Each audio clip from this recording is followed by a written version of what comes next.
Welcome into the Thursday edition, Robby and Rexrode, 102.5, 106.3 The Game. The first Robby and Rexrode of 2025. Happy New Year, folks. Robby Stanley, Joe Rexrode, Nick Keyser here with you on this Thursday morning. Hope everybody has had a wonderful new year, a wonderful holiday season. Glad to be back at it this morning. Joe Rexrode, how we doing? What's going on? Doing so awesome, man. And, happy 25. It's funny. Speaking of 25, my back left tire has gone from 33 to 25 when I came in the house. It was at 25. So now the question is, when I get done with the show in 3 hours, what will it be? Maybe we could do a contest. Will it be at zero? I mean, that's another question that we should throw out there. Will there be any PSI whatsoever? I mean, should I wake up Katie and say, please take this to Discount Tire ASAP? I mean, I could. I'm sure a great way to start 2025 for Katie as well, if that's the way for you to do it. Wouldn't that be fun? Need something for you to do. Keyser, how we doing? What's going on? Good morning, fellas. Happy New Year. And Joe, I mean, hey, man, you could get her to go do it for you. I mean, I know that my wife has some errands, but they are certainly not for any of my pleasure. That's for sure. They are not. They are not. But that's okay. So should I or shouldn't I? I mean, what time's this place open? I guess is the other question. I don't know. I'm not sure. Probably now. It's probably open now. Okay. All right. I'll check on that. I mean, I'm all maybe for out it. there having because it could also end up in total disaster for you, which in some ways I'm kind of here for as well. Well, actually, why don't we have Nick call her on the guest line? Yeah. And then it's not really me. That's right. You know, what do you think? You try that? Keyser, get on that. Hey, I have a flat tire. Call Kuharski to call her, and then we can really get in there. Oh, man. There you go. Yeah. She's always said she wants to do a Rex rant. And I'm like, well, you know, come on. So we could call her up and she would have a good one from this. She would. She would. No doubt about that. We got a lot to get into on the program today. Charles Robinson from Yahoo Sports will be with us at 8 o'clock. We'll get into all things NFL with him. The Nashville Predators, after going 4-1-1 before the Christmas break, have now come out of the Christmas break and have lost 3 in a row, all against Central Division opponents. So kind of feels like it just kind of is what it is with them, and we'll get into that a little bit in the 7 o'clock hour. Best and worst things in sports coming up later this hour at 6:45. Joe, we begin with the college football playoff, and it's been an interesting quarterfinal round here. Penn State, Boise State was mildly competitive, and then Penn State kind of pulls away at the end. They win 31-14. Ohio State just totally bludgeons Oregon, and that final score in that game ends up being closer than it actually was. If you watch it, was 34-0 at one point for Ohio State. And then the game of the playoffs so far, Texas and Arizona State in double overtime. Texas able to win 39-31. They were down to their last down and end up scoring a touchdown on that play and end up winning in the next overtime sequence there, 39-31.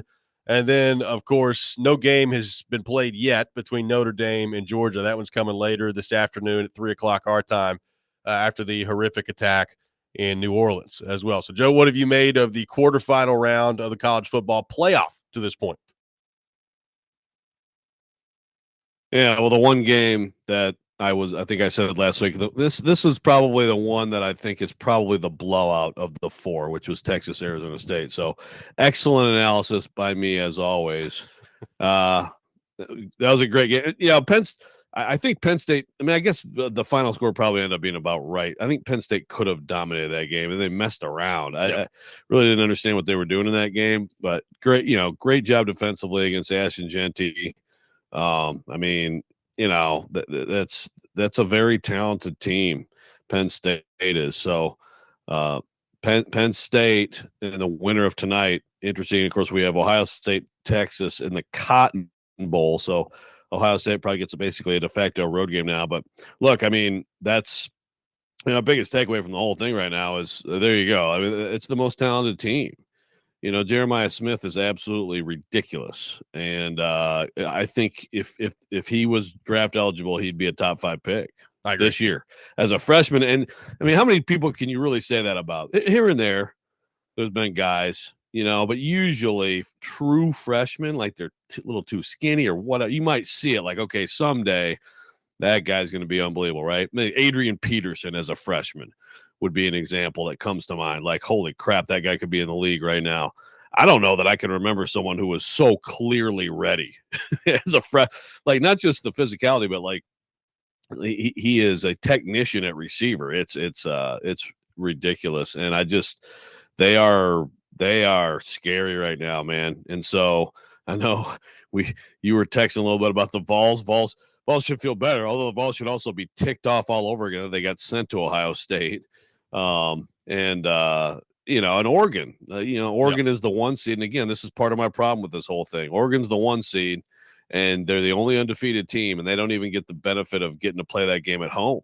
I mean, that in the future, that game needs to be in Eugene, Oregon. I mean, that's just how it should be. But I don't know that it would have mattered anyway, the way Ohio State's playing right now. Oh, I mean, Ohio State looks like they're far and away the best team in the country right now, which continues to make the Michigan game just completely confounding when you go back and look at it. But I mean, I'm watching that game. And by the time it was 21-0 or whatever it was, I looked over at Heather and I was like, well, I feel a lot better about the way that game for Tennessee went last week. A whole lot better. I mean, Jeremiah Smith is unbelievable. He had 7 catches for 187 yards and 2 touchdowns. And Joe, it felt like if they wanted to, they could have thrown him the ball every play and it would have worked. It was unbelievable.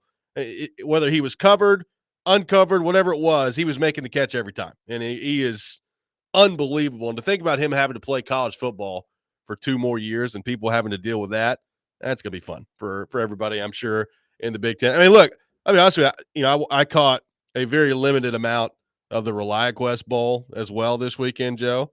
And like Ryan Williams made a couple plays where I'm just like, I think these 2 kids might be the best wide receivers in all of college football. And they're both, one of them's I don't even know if Williams is 18 yet, and Jeremiah Smith is 19 years old. Yeah.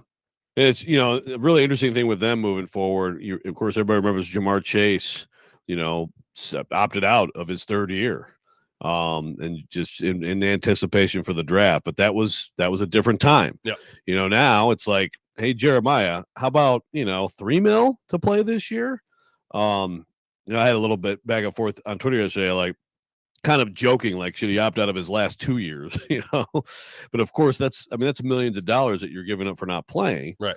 But his 2nd year, or like his 3rd year, the second of those 2 years, you still, like, if he were the top pick in the 2027 draft, and I absolutely believe, of course, you figure it's very likely could be a quarterback, but sometimes it's not a quarterback at the top of the draft, and he is the type of guy who could be pick round 1, pick 1. And that's that's going to be about $9 million in your first year of your rookie deal, so that's going to be interesting. But at the same time, to me, it's like you got to command a lot of money to play these next 2 years, and it's going to be.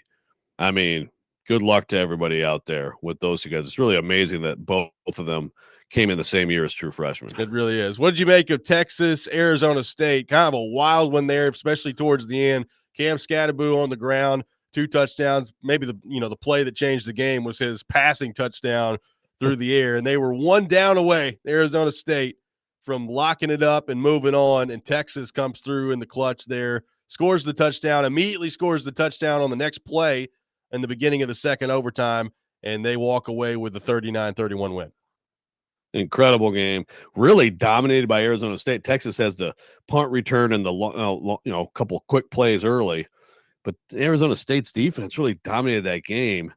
And then at the end, man, 4th and 13, and Arizona State shows a sellout blitz, a cover 0, and then there's a timeout, and they show it again, and they bring it. And I said before the snap, you got to back somebody out of there.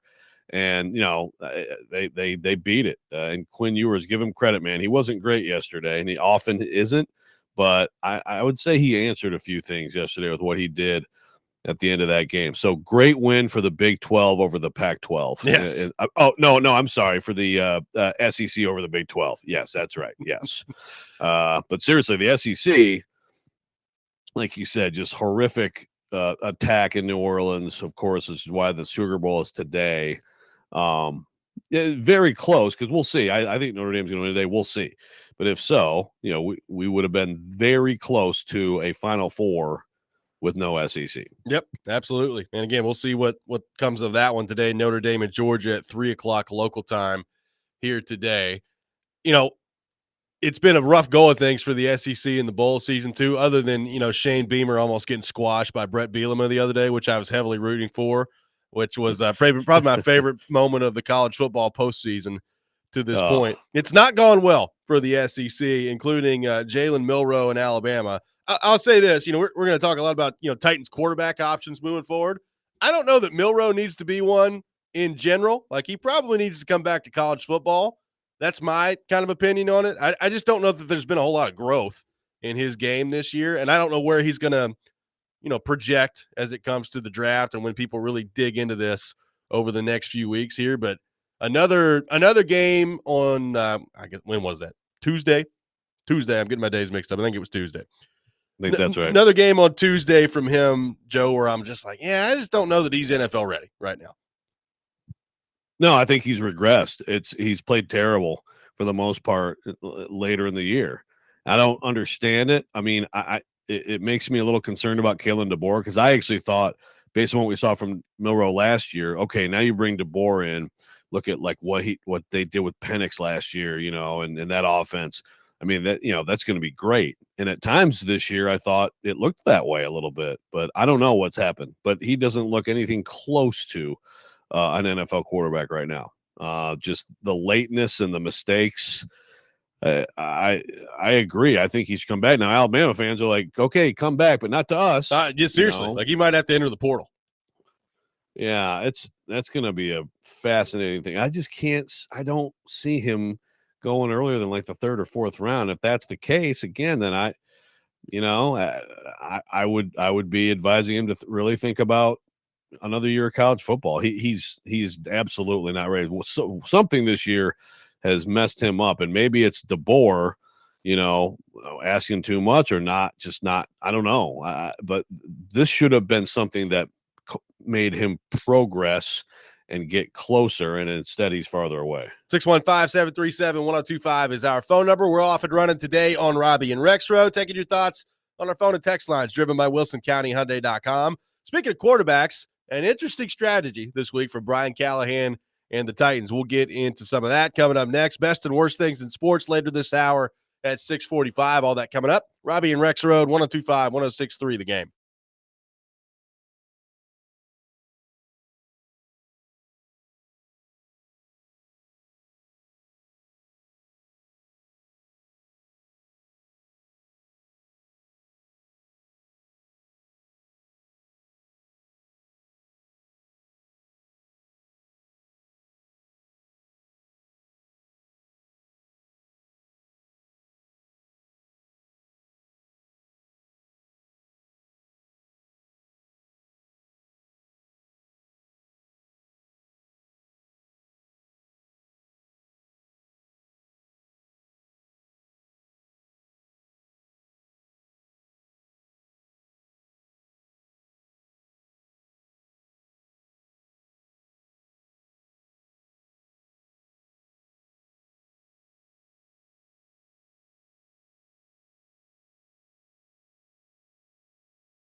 Decision, Brian, on who's starting at quarterback and how have you figured out how you want to divvy up the play time? Yeah, I got a pretty good feel for it. I'll let you guys know at the end of the week once we get through practice, but they're splitting reps evenly right now, so they'll both be prepared and both be ready to play. How did the team respond, when you made the announcement to them?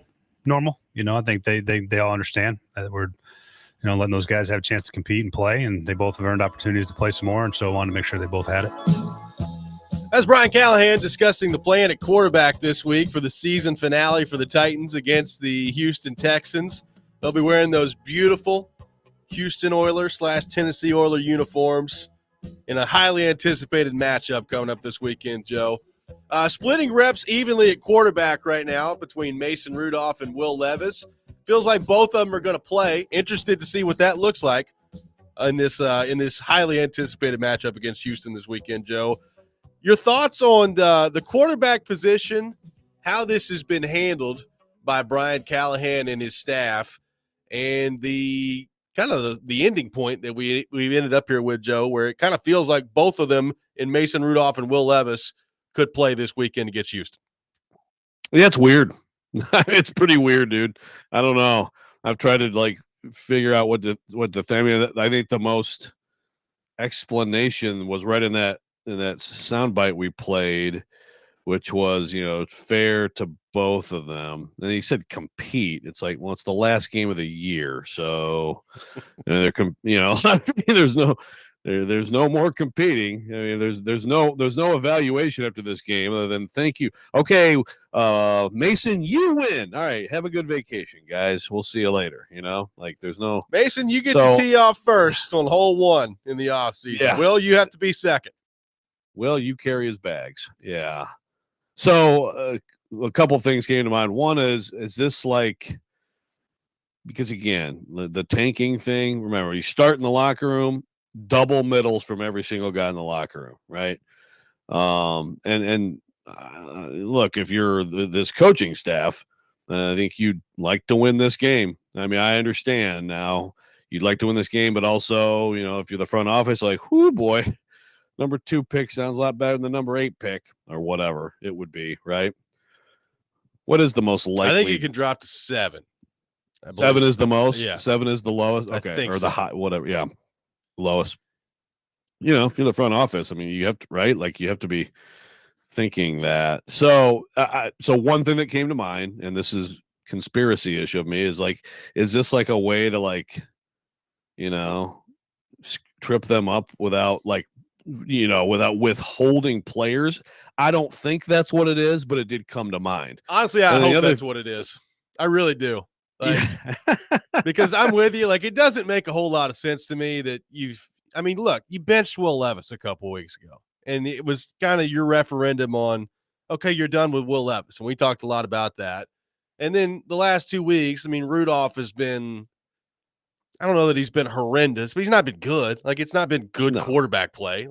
He's missing throws the other day in Jacksonville toward the end of the game that you need NFL quarterbacks to be able to hit. So, I understand that he's not played well here, but you've already made your decision on Will Levis. So it kind of leads back to a couple things here. If it's not like this is some grand revelation on Mason Rudolph that we've seen the last 2 weeks here. We know what he is and what he's been in his career. So, did you not expect that when he was playing quarterback?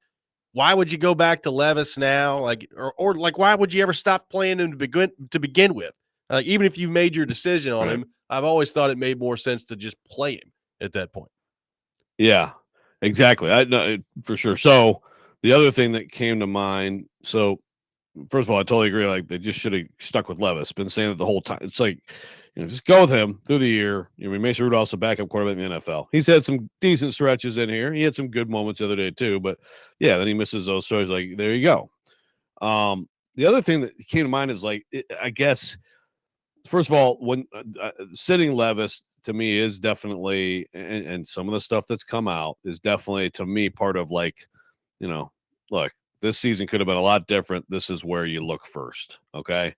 I do wonder because Levis, I think absolutely could still be on this team next year. If they go the veteran quarterback route, then I think Levis is the most likely QB too.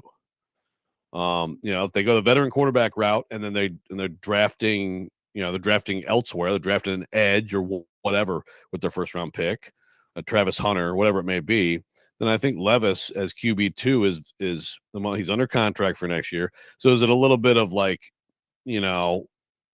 olive branch to him to like, hey, you're still part of this organization. Go out there, try to go out on a good note and go into the offseason with the possibility that they're going to need him to keep getting better if that's the case. They may need him to start games next year if that's the case. They want to have as good a feeling as possible with him going into the offseason in the event that he is a key part of their quarterback room next year.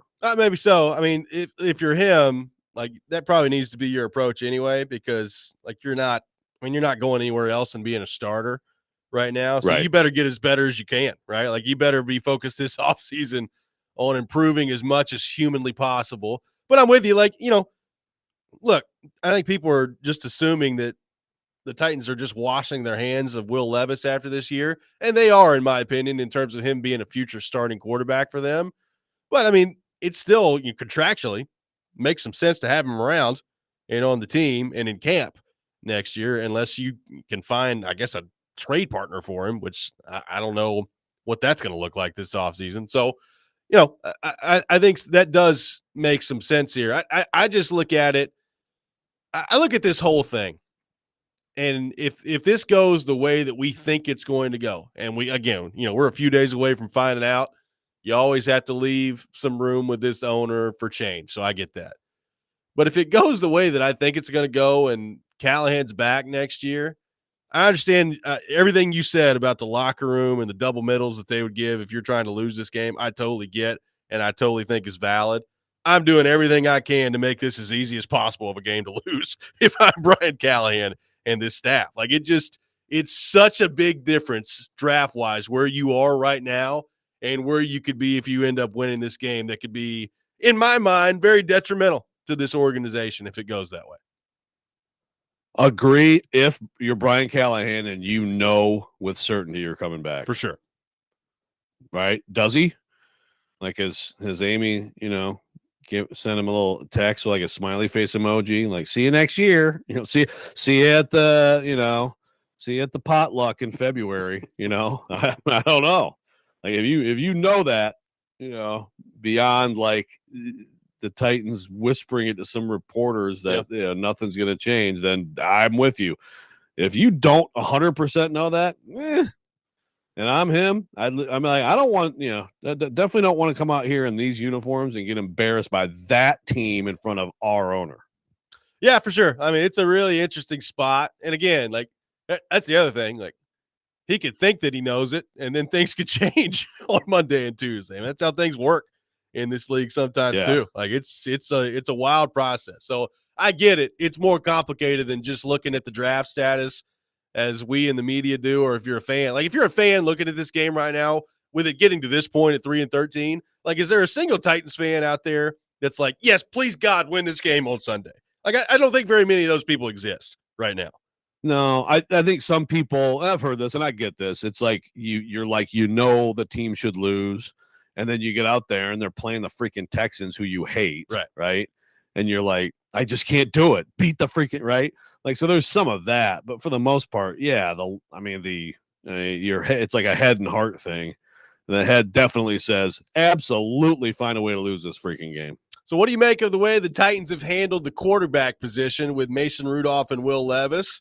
Who should play in the season finale against Houston? We'll take your thoughts on more of that coming up next, and your thoughts on the idea of the Titans somehow finding a way to win this game and ruining where they're at in the draft process right now. We'll get more into that as well. Robby and Rexrode, 102.5, 106.3, The Game.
Tune in to 93.3 FM Totally Hits Nashville tonight for MTSU men's basketball. The Blue Raiders taking on FIU at the Murphy Center. Tip-off at 6 o'clock. Pregame beginning at 5:30. Coverage also available on the Totally Hits Nashville app and at TotallyHitsNashville.com. We are live from our Busy Bee Plumbing, Heating, and Air Conditioning Game Nashville studios. Home of the $99 yearly Beehive membership where the buzz is always about great service. Taking your thoughts on the Titans on our phone and text lines. Driven by WilsonCountyHyundai.com. We'll have the best and worst things in sports going up here in about 13 minutes or so at 6:45. Taking your thoughts on the Titans. So, Joe, we pointed out kind of the possibilities here for this game against Houston coming up on Sunday. Number one, interested to see who's playing quarterback, the deployment of what it looks like if both of them are playing. Or could they alternating series? Does one get one quarter? Does one get the other? I'm interested to see what that looks like this weekend. But as multiple people have pointed out, you could go from the second overall pick to anywhere down to 7th if you win this game this weekend. Now, of course, it is not automatically you're either 2nd or 7th. I mean, they could be as high as 1 at the end of the weekend. They can end up 4 or 5. It depends on some of the results elsewhere as well. But Mike Herndon from PaulKuharski.com has pointed out that if it's worst case scenario, Joe, and they go from the 2nd overall pick and they drop down to 7th, which is a 5-slot drop on all those trade charts, the Jimmy Johnson draft chart and all that stuff, it's equivalent to the value of the 14th overall pick in the draft if you slide that far. That seems like a pretty big deal to me, Joe Rexrode. And again, that's worst case scenario. It wouldn't be guaranteed to play it out that way, but that is not really something I'm interested in if I'm a Titans fan, having sat through this entire mess this year at 3-13. Yeah, that doesn't sound great. No question about it. There's a huge difference. So Mike from PA on the text line, driven by WilsonCountyHyundai.com, says, call up Trevor Siemian, start him. Then you'd make it very clear what you're doing. Someone else on the text line says, this is absolutely the tanking thing. He just can't say it out loud. Now, one thing he did say out loud, Robby, is he said that if one of them is playing well, is what he said yesterday, they're not going to take that guy out, right? Yeah. So I said to the texter, I said, look, so if one of them leads a touchdown drive and then they switch out, then I know this is a fank all the way. It's a fank. The texter said, I hope anytime one of them makes a play over 10 yards, you immediately swap them out. All right, get out of there. That was a good throw. Too good. Get your butt out of here. Yeah, get out of there. Come on. Well, remember that the little when you tried to bowl that one week? Just say maybe this is the week you get turkey. 3 straight strikes in the 10th frame. Wow. Yeah. How about that? If there's ever a week for Miracle Flip Part 2, this is the one. Exactly. So it's going to be really interesting. I don't know, man. It's hard for me to buy that this is actually the concoction, it's actually like this master plan. Honestly, if I found out, because I hear what you're saying, I hope that's what it is rather than whatever else the explanation would be. But if it's true, that they all huddle up Rand and Brinker and Callahan and said, well, how about we do a 2 QB thing and then maybe they will really suck and lose? I think then I would actually like to clean house. Yeah, I don't know. That might be the last straw for me for cleaning house. Yeah. I might join the clean house team. I mean, doesn't sound great. There's no doubt about that. But at this point, you're 3-13. I hear you on the Callahan stuff too. If you're not for sure you're coming back next year, you're doing all you can to win this game. And I realize for whatever reason, this game against this team in these jerseys is going to be a big deal to this owner. And Kuharski wrote a nice piece at PaulKuharski.com basically explaining every reason why it shouldn't be to Amy Adams-Strunk and to hope that she heeds that. And I think that speaks for a lot of Titans fans this week. But let's say you win. It's okay, so you're 4-13. Does that change anything at all? Does that change the way that you view the coaching staff, the front office with a win against Houston? Maybe it does. Maybe with this owner, you get to the end of this well, it was pretty bad, but you did sweep the Houston Texans this year, so you just march right on. I don't know, but I don't know how everybody in that building right now that's not a player and is not as out there. And I realize that's the most important thing. But if you're Callahan, if you're Carthon, if you're members of that front office, the coaching staff, and you're trying for the best path forward out of this, like winning the game doesn't change much to me. But what about the franchise? Like you're in a better position long term if you lose this thing and you got more options, even if it's not resulting in a quarterback that you're drafting this offseason, even if it's an opportunity to trade out or to draft Abdul Carter or whatever it is. Like you're just in a much better spot if you lose this game with your franchise. No question. I mean, if they win this game, I mean, Amy may be happy, but the fan base will be more upset. So it's like, so we've gone through all this crap, and because of it, there's an opportunity to maybe get a franchise-changing player, and you just blew that too with a completely meaningless. I mean, people are going to be furious, you know, which is, I called it the other day. I'm sticking with it. I think they're going to wait. Look, again, these players, I promise you, they absolutely love the idea of screwing this up. Of course, they absolutely love it. Yeah. Every single player in that locker room, I promise you, they're talking about it. Like, screw it. They're talking about this draft pick. Stick it up there. I mean, seriously, that is so. Now, it doesn't mean that they'll actually win the game, but then it's like also on the other side, you know, who are you playing and all that stuff. And we know that, what is it, Davis Mills? They confirmed. I have Davis not Mills seen any confirmation. I have not looked overly hard either at the Houston Texans this week either, so that could be on me. Yeah. Well, no, it's. I commend you for that. Thank you. You know, it's like I thought that was actually interesting. You know, if you saw the Dan Campbell presser after the win over the Niners, because a lot of people, including me, are saying, "What are you doing? You're go out here and try to win this game. It's so important, even though it actually means nothing." But you know, he had a good point, which is like, you know, if you're not sure what's going to happen, because if your Packers would have won, then that game would have been for everything for the Lions, right? Yeah. You're practicing all week. Now this is different than the Texans, but there's still, it's like basically there's 6 guys you can sit. Who do you sit? And you're telling all the other guys, you're not quite good enough. You go out there and play and put yourself in jeopardy. We're going to sit these special guys out, you know. Now I understand quarterback's a little different. And then if you're preparing all week, I mean, it's not like it's as easy. You can't just sit there and change out your team and play nobody. But what is the Texans' mentality, you know, this week in a game that means nothing to them? I mean, I'm sure they probably are like, screw you. They beat us. If the fact that the Titans beat them the first time probably in some way, I would think maybe helps the Titans lose this game. Yeah, maybe so. Because maybe they, you know. Well, the other part is like Houston's not playing well. Like they look bad. Yeah. So like, do they really want to take another week off with some of their key players and head into the playoffs not having really played well of late? I realize that there is a huge injury risk when you do that. And you know, sometimes that's just the bottom line and that outweighs everything. But Houston has not played good football lately. So I wonder if they view this last week of the regular season as an opportunity to maybe generate some sort of momentum, particularly on the offensive side of the ball. Well, but the only way that's happening is if you play Stroud, right? I agree. I mean, other than that. So, yeah. Well, then rejoice, Titans Nation, because you're going to lose. Texter says, loser mentality. How do you play 16 games and not know who to start in the 17th? If nothing else, this proves what a fraud Callie is. Greg Roberts says, hand the ball to Levis and tell him, go do you. So there that is, but they're not doing that. They're doing, they're doing the combo. Cam says, this is both guys' last chance to make any impression to stay next season. Preseason type of approach, which I'm perfectly okay with as long as we lose. Yeah, I don't know, man. What decisions have yet to be made on Mason Rudolph or Will Levis that you need to find out in this game? Here we go. This is it, guys. The last evaluation.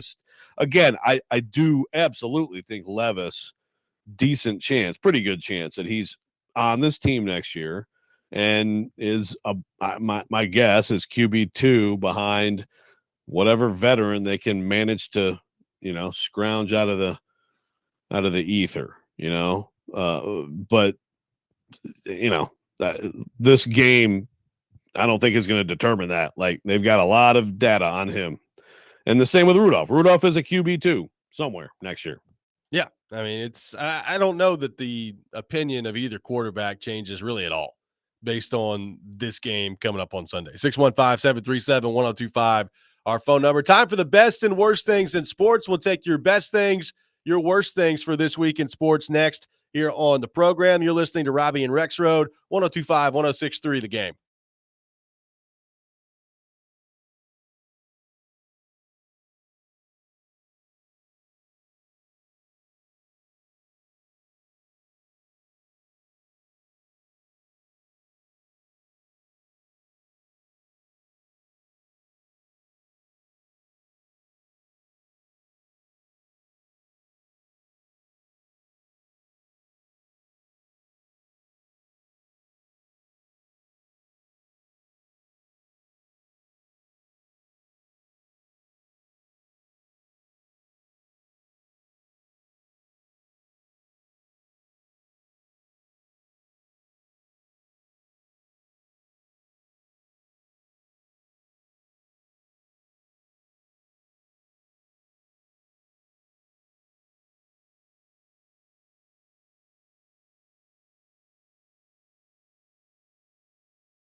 The best and worst of the sports week, now on Robby and Rexrode. On ESPN. 102.5 The Game and the Game Nashville app.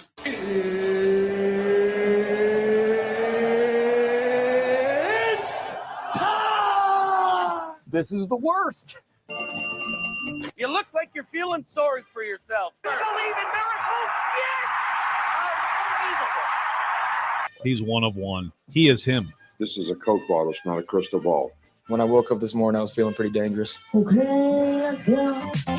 It is time for the best and worst things in sports. We'll take your best things, your worst things on our text line, driven by WilsonCountyHyundai.com, 615-737-1025. Joe Rexrode, kick us off with your best and worst things in the world of sports.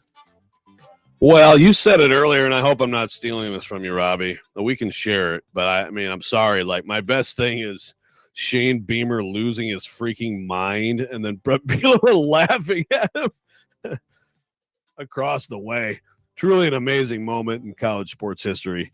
For anybody who didn't see it, I mean, Bielema looked like he was taunting Beamer for what Beamer had been doing earlier, complaining about Illinois and this, slow, late substituting on defense, which, by the way, does need to be addressed. Everybody's doing this now, and it's annoying because, officials have to let the defense sub if the offense subs. And so, they're taking their sweet time, and it's, it's got to be addressed. But anyway, the whole thing was amazing, right down to Beamer sort of being, oh gosh, and just hugging him after the game because he knew that he'd stuff him in a trash can if he didn't do that.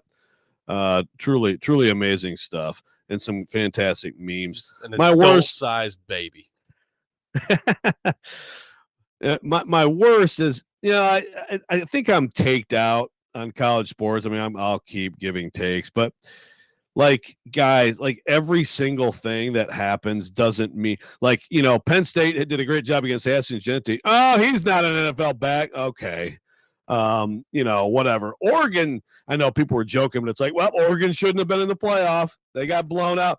But there's a lot of serious, whatever happens in the playoff now means that this is now, it must be a referendum on who was in the field and everything. Again, I'm going to go back to my entire childhood of every Super Bowl was a complete bleep show, 40-point win. So I guess that team shouldn't have been in the playoffs. I'm just done with all of it. There you go, Nick. These are your best and worst things in the world of sports. Yep. After intently watching both the Peach Bowl and the Rose Bowl yesterday, I think I was most impressed with Cam Scatterbo. I mean, that guy was electric. I mean, I think he had over 143 rushing yards. I know he had 2 touchdowns for sure. And I mean, the guy, I don't know if you guys caught this on the broadcast, he was sick on the sideline. I mean, just wild to me that he was able to recoup and then continue to play the way that he did. Offensive MVP of the Peach Bowl. Super awesome to see him play that well. Great story for them. And they were sanctioned just a few years ago. I mean, it's crazy to think about that program and how far they came and what they did to kind of force overtime there. That was absolute craziness over there down in Atlanta yesterday. And then the worst, guys, slew footing. We've got to just throw this out here. People don't get it. I mean, look, if you take someone's feet out from underneath them, that is a slew foot and they go into the wall. The guy is going to get something, and whether it's 1 or 2 games, Zach deserves it. I mean, that was a terrible, terrible decision by him. And so, yes, there is the history. Yes, there is what happened previously in his career. It doesn't define what he is moving forward. I mean, that doesn't look good for him. We all know that. But that's definitely the worst. Spurgeon hurt in a boot after the game. Not a great thing for him. Not a great thing for the Predators either. So his hearings this afternoon, we'll see what happens. Just doesn't help this young rookie's case at all. Yeah, Zach LaRue got kicked out of the game on Tuesday night for slew footing Jared Spurgeon of the Minnesota Wild. He's got a hearing coming up later today, so probably some supplemental discipline coming for LaRue here. We'll see what that looks like and what the ruling ends up being, but probably going to be without Zach LaRue for at least a game or two, maybe longer. As the Predators move forward here. We'll get a little bit more into them specifically coming up here in just a few minutes. My best thing in sports, I am very fascinated and enthralled by the MVP race in the NFL. Josh Allen, Lamar Jackson. It's been awesome to watch them two play. And I would throw Joe Burrow in there. I don't know that he's going to have a chance to actually win, but he has played really, really good football this year for the Bengals. And it's not his fault that they're 8-8 with their playoff destiny sort of in doubt heading into last weekend here. We'll see what happens on that front. But Josh Allen, Lamar Jackson, it's been awesome. We heard Charles Robinson last week, and I'm going to ask him about this here in the next hour when he's on with us, what he thinks this is going to come down to with those two. But Lamar's stats are all better than when he's won the 2 previous MVPs. He's been, I think, just electrifying this year. And Josh Allen, I mean, he's got the Bills locked into the 2 seed.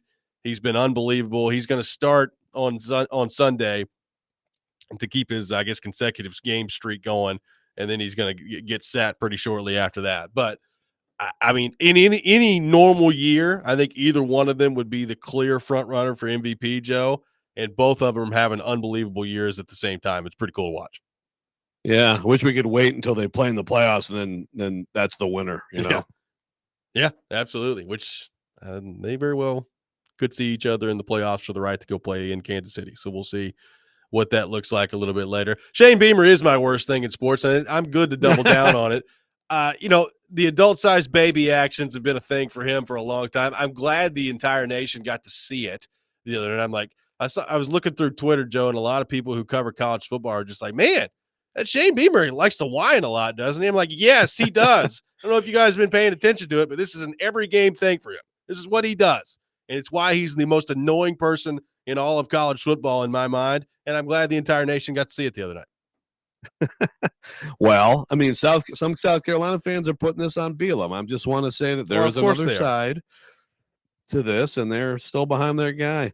Yeah, he did come off very, very whiny. Like, I think some of your dislike for him has been some of his goofy little videos and stuff, right? I mean, there are many faces of deep Shane level Beamer. of dislike that runs for many different areas for him. Yes. But this was definitely, it definitely strong on the whiny side of things, without question. I got a few on the text line real quick. Okay. I got some Scattaboo. Great call. Keyser on Scattaboo and the Sun Devils. That's no question. Cam says best Tennessee had one of its most complete athletic years in 2024. Worst. Why is Andrew Burnett still the coach of the Nashville Predators? Ben from Cumberland City. Worst is the national media bias on the SEC and the narrative ESPN pushes. I hope Sankey is crying hard now. I will say, look, there are some people who are too pro SEC, okay, and Feinbaum and all that. But, it's not like the entire ESPN. I've seen Heather Dinich argue on behalf of like Indiana. You know what I mean? Like, I think I'm just sick of all of the arguing. It's not completely like ESPN is all. Yes, it's their product, right? But like some people think that like all they say is the SEC is great. Like there are different voices. I mean, all they do is argue on that station, right? I've got to get an honorary worst thing in sports to myself because, Joe, I was sitting there last night and I couldn't really fall asleep. I was wide awake. So what did I do? I pulled out the PFF mock draft simulator on January the 1st. Ooh. Realizing that there's almost complete 4 months before, a little bit over 4 months before the draft actually comes here. And I did mock draft simulators last night for like 30 consecutive minutes. That's what I did. What'd you come away with? I came away with a lot of different things. I mean, there was a Travis Hunter selection for the Titans, Abdul Carter. Thing is, like on the PFF simulator, Shedeur Sanders is like 41 overall. So you got to scroll down before you find him when he's on the Titans part of this. But I did select him a couple times, too. Interesting scenarios out there. Wow. That's there we go. We are ready for the draft. Yeah. I mean, I looked at myself. I was like, what are you doing? There's so much draft talk you're about to get into over the next few months, and you're sitting here on the mock draft simulator. We should do a whole show where we all, do the simulator. I think that could be really fun. Real quick, Joey from Bellevue says, is it too soon to say worse will be the attendance Sunday? You can buy tickets for as low as $5 on Vivid Seats. It's going to be freezing with rain. It could be an all-time low. Yeah, this could be gonna be a doozy. One of the lowest crowds of all time, I would think, right? Yeah, like it's going to be cold. I think the high in Nashville Sunday is 45, and there's like a 95% chance of precipitation. So could be a lot of fun. I know that people love those jerseys, so maybe that's reason for 5 or 6 people to enter the building and go watch that on Sunday. But yeah, they look good on TV too. They look pretty good on TV. 615-737-1025, our phone number. A lot of people bringing up the Predators and the best and worst things in sports. We're going to get into them coming up next. They've responded after seemingly turning some things around before the Christmas break with 3 consecutive losses in the division here after the break on their road trip. Some numbers that I put together to throw out there that just kind of signal this is what it is for the Predators. So what do you do? What's the path forward from here? What are the next decisions that the Predators are going to have to make? We'll get into some of that coming up next. Robby and Rexrode, 102.5, 106.3, The Game.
Hour number 2, Robby and Rexrode, 102.5, 106.3 The Game. Robbie Stanley, Joe Rexrode, Nick Keyser here with you on this Thursday morning. Charles Robinson from Yahoo Sports will be with us at 8 o'clock for his weekly visit. We'll get into the Titans and all things NFL with him. We will get back into the Titans a little bit later this hour as well.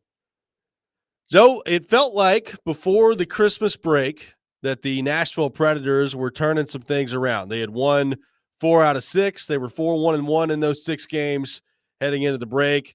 Stamkos and Marchessault and Forsberg were being a pretty productive line, and they were playing better defensively. There was a lot to like about the way that they had played in albeit a very short stretch heading into the Christmas break. But comparatively speaking, the way it's gone this year, Joe, that was by far, I think, the best stretch of hockey that they've had heading into the Christmas break. You knew that it was going to be tough coming out of it because you're on the road for 6 consecutive games, and you start off with 3 games in the division. So the work was cut out for the Predators, and they have not responded well. They lost 7-4 in St. Louis on last Friday, against the Blues, a 3-0 loss against the Winnipeg Jets, and then a 5-3 loss to Minnesota on Tuesday night. So 0-3 coming out of the stretch here, or coming out of the break here, are the Predators. They have won 3 road games this season on the road. 3. The calendar has just flipped to 2025. They've won 3 times on the road this year. So the bottom line is this. They're now 3 games away from the halfway point of the season. They're 14 points out of a playoff spot. The reality is, any thought of them turning this around and getting into a playoff spot this year, or at this point even really getting close to a playoff spot this year, is becoming incredibly unrealistic. Like, the numbers just don't support it. The numbers are not there mathematically, saving some sort of miracle run. And I'm talking about, miracle run. It's going to be really hard for them to get into a spot where they're even close to get back in the playoffs. So, Joe, the question is, what does that mean? Like, what do you do from here if you're Barry Trotz? Obviously, we're going to have conversations about the coach as they move forward here. And if you want to have those conversations, we can continue to have them on the text line driven by WilsonCountyHyundai.com. It's been encouraging to see Forsberg, Stamkos, and Marchessault play better and to play together on that line. But it's not leading to overall team success. The losses just continue to come, and they're coming in different ways for the Predators. So how do you get out of this? How do you get back to a spot next season where you're competitive? And, Joe, I guess the real question is, with guys that are already in their mid-30s and next year will be a year older, is it realistic that they can get out of this and be a team that is competitive? And I'm not talking about, squeaking into the playoffs. I'm talking about being what we thought this team can be and getting to a spot where they're a legitimate championship contender. Is that on the table for this group moving forward? Or has the 38 games that they've played to this point signaled to you that we just totally misread this thing and they're in a world of hurt moving forward here? It's just hard to have any optimism about that. It's hard to have optimism that they can actually get to the best case scenario, which, we talked about in the offseason. It's like, okay, this is a playoff team, right? This is a playoff team. And that shouldn't be a huge issue this year. And then winning a round, winning a playoff round is a significant thing. You feel good about this team being in position to do that. And so that was the talk going into the year. And with everything we've seen now, it's hard for me to get there. It's hard for me to get now. Way crazier things have happened. It happens all the time in sports. You think one thing, another thing completely happens. I mean, again, like the Minnesota Vikings this year in the NFL is like, it makes, it's like so many things about make no sense, but look, there they are. They might be the best team in the NFL, right? So I mean, of course it's possible, but it's hard for me to get there. It just, like you said, everybody's getting older, man. They're not getting younger. And it has been good to see this, this line they put together and to see Marchessault start going nuts. I mean, like there's signs of life, but just the overall team and what like the possible answers that they might have to upgrade, you're still leaning so heavily on so many guys who are past their best hockey. Yeah, and they've in some ways gotten younger. Like, we've talked about Blankenberg and Willsby and LaRue and some of those guys that have come up. I would imagine that that's going to continue to be a pretty big point of emphasis here for Trotz, is to try to get younger. And you can, I'm talking about both within the organization this year and then looking elsewhere, right? Like looking for trades out there to bring in impactful young pieces. Problem is, like, how many teams out there are willing to trade you their impactful young players, right? Like, it just doesn't happen a whole lot. So I look at where they're at right now, and I feel like a lot of the eggs were put into the basket of Stamkos, Marchessault, Brady Shea to supplement Saros, Forsberg, O'Reilly, Yossi, and that was your window. Well, it's hard for me to imagine that next year, with that core still being intact, that it's going to look a whole lot better unless you just find some, a lot of people are throwing the Dylan Cousins thing out there for Buffalo, who's a 23-year-old centerman. He's been a good player. Maybe Buffalo does decide to trade him, and maybe with the assets you have and the draft capital you've got, maybe you can throw your name in the hat for that. Okay, let's say you get it. Does that change things? Like, how significantly does it change things for this group moving forward? Look, let's play this out even further, Joe. At this point, they are more likely to be in the running for the number 1 overall pick than they are for a playoff spot. So let's say they get it. Yeah. Let's say they get the number 1 overall pick, or they get number 2 or number 3. Are one of those guys going to come in and make you – are they going to fit in on your second line next year and make you an immediate contender again with the older core that you got around them? Maybe, but it's just it's baffling to me that we all miss the boat so much on this team. Like, it's just amazing to me that they're this bad.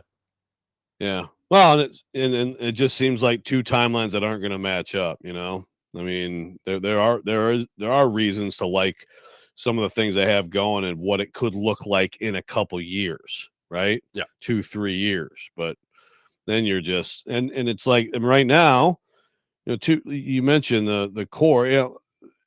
I know Forsberg, it's not like he's not playing well at all, but like the goal drought is concerning. And you're like, you got so many years you're committed to him and Saros, right?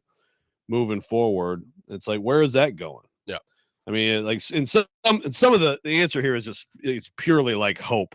Just hope that like you can find the right mix, you bring in the right, people, and then, you can rally forward with some of these guys, and they still have a lot of good hockey left.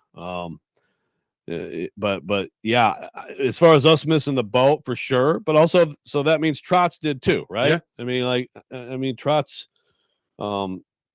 has, I think, done a lot of good things in a short period of time, and when he came right in, and there was a lot to like about the approach. But the bottom line is, I mean, if it keeps going this way, then I understand that everybody's focused on Brunette and who knows what's going to happen there.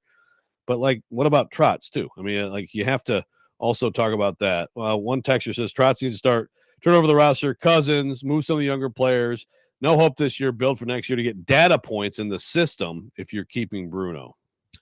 Well, I hear that. We've talked about this before, though. Like, how much can you really turn over this roster? That's part of the problem. Like, it's not like there's no moves they can make here. Like, if this keeps going this way, I would imagine Gus Nyquist's probably going to get traded at some point. Like, it makes no sense to keep him if you're not going to be in contention here. So probably trade him.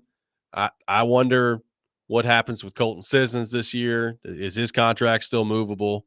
Like, there are other moves that you can make here. Like, do you want to continue changing up your decor? And like, if people are interested in Lausanne or somebody at the end of the year, do you do that? Like, there's a couple things you can do. But none of those are like huge franchise altering moves, right? Like, a lot of those, right, like your contracts with those guys lead me to believe that they're all going to be here for the foreseeable future. So that's when it gets difficult of, all right, well, if that's the case, how do you really shake this up that much? Like you bring up Forsberg. I don't know that I'm long-term worried about Forsberg because he's been a demonstrated good player here for a long time. And it's not like he's playing terribly right now. Like the numbers, he's leading the team in scoring, and the numbers the last little bit here are good if you just go by point production. But they're all assists. Like he's got 1 goal in his last 23 games. Philip Forsberg, 1 goal in his last 23 games. Like think about that. That almost what does never that mean? happens. Yeah, what does it mean? Like Alex Heron brings up on the text line, they every game they're under their expected goals. Why? How? Yeah, I don't get it. I mean, it's you're talking about not only that, like they've been pretty significantly under their expected goals all year, but under their expected goals with guys who have just made a living on putting the puck in the back of the net, right? Like Forsberg, Stamkos, Marchessault, Yossi. I mean, it's wild how inefficient and how bad they've been offensively this year. 615-737-1025 is our phone number. Preds are in a world of hurt right now in the standings. What is the path forward for them to dig their way out of this and get back to being competitive maybe as soon as next season? We'll get more of your thoughts on that. Robby and Rexrode, 1025-1063, The Game.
Tune in to 94.9 The Fan tonight for Vanderbilt women's basketball. Commodores taking on Georgia at Memorial Gym with a 6:30 tip-off. Pregame show beginning at 6:15. Coverage also available on the 94.9 The Fan app and at 949thefan.com. Vanderbilt women's basketball presented by Athletes Unlimited Pro Basketball, coming to Nashville's Municipal Auditorium February the 5th through March the 2nd. Go to auprobasketball.com for more details and to purchase tickets. Taking your thoughts on the Preds, 615-737-1025. They are 14 points out of a playoff spot, the halfway point of the season coming up here in 3 games for the Predators. And the bottom line is, mathematically, it's going to be darn near impossible for them to get their way back into this.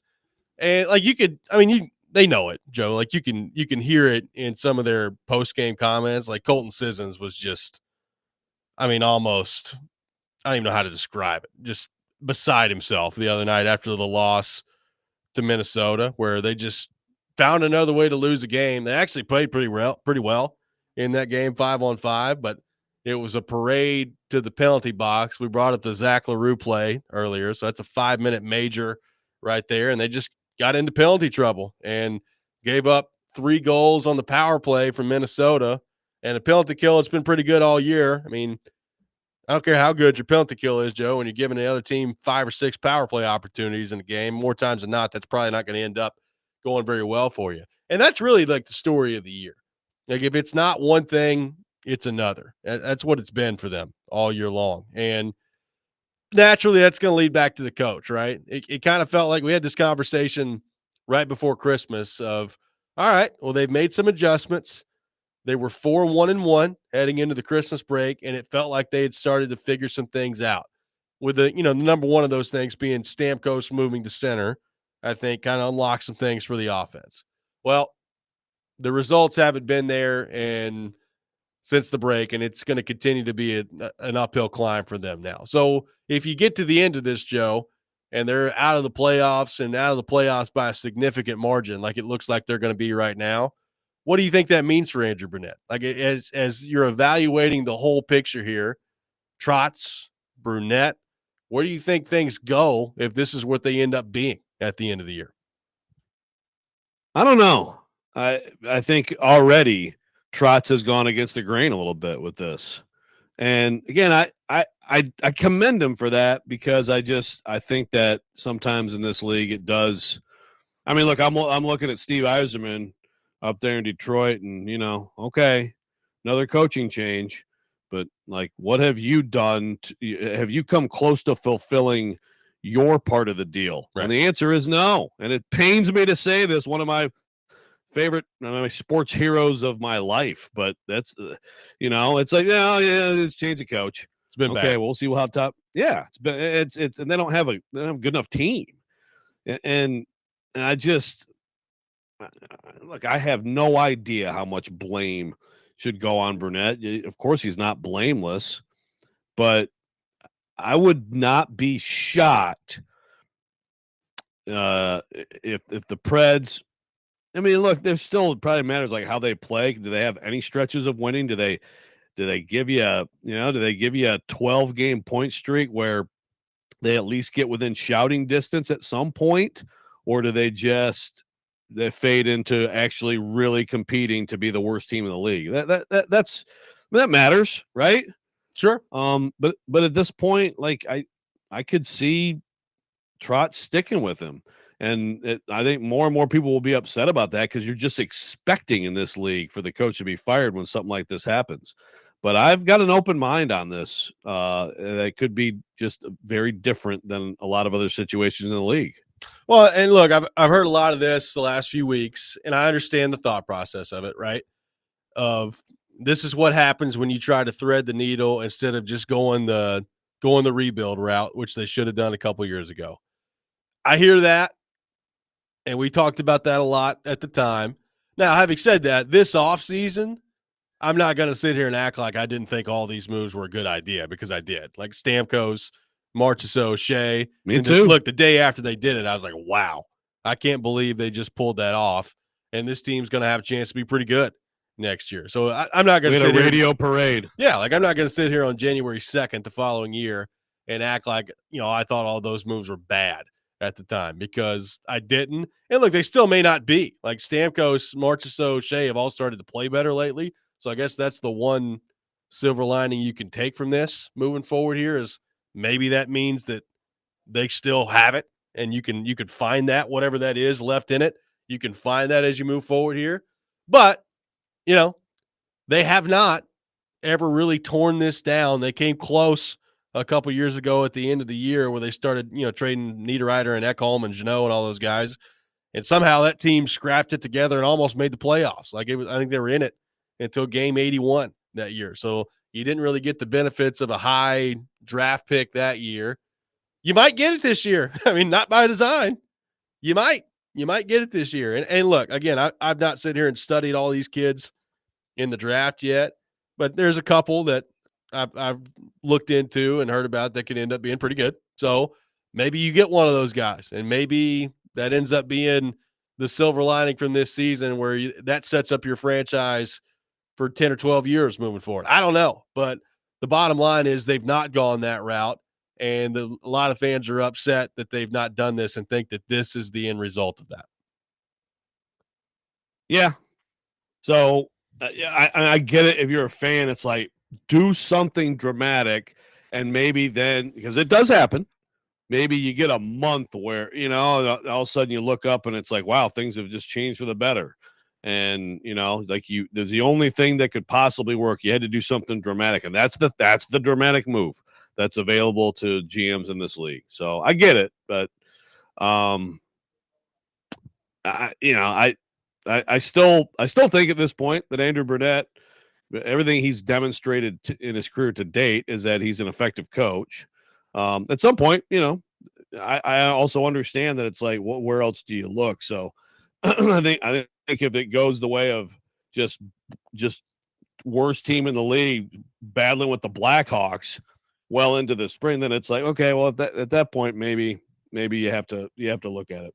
615-737-1025 is our phone number. 615-737-1025. We'll take more of your thoughts on the Preds. We'll also get back into the Titans and some of the math on what happens if they win, what happens if they lose this weekend against the Texans in terms of their draft status. We'll get a little bit deeper of a look into that coming up next as well. Charles Robinson from Yahoo Sports will be with us at 8 o'clock. We'll get into the Titans and all things NFL with him. This is Robby and Rexrode, 102.5, 106.3 The Game.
Welcome back in, Robby and Rexrode, 102.5, 106.3 The Game. I got a 4-pack of tickets to Monster Jam to give away at Bridgestone Arena. Be calling number 5, 615-737-1025, 615-737-1025. Call number 5 will win a 4-pack of tickets to Monster Jam coming up at Bridgestone Arena. Let's head back to our 102.5 The Game phone line. Welcome in Ryan in Nashville to the program. Ryan, good morning. Thanks for calling in. Good morning, guys. The Preds, I say just find out what guys you want to keep, what guys you want to get rid of, and move on from there. It's a bad season. Just take a step back and then pop back at next year. You know, look at teams like the Devils. They did it last year. They had a bad season. They popped forward this season. Look at a couple other teams that had bad seasons last year. Sometimes it just happens that way. All you can do is take what you get, look at the draft pick you can get out of this year's draft, and move forward from there. Yep. Thanks for the call, Ryan. It did happen with the Devils last year. Difference being, Joe, they have Jack Hughes, who's in his early to mid-20s. Right.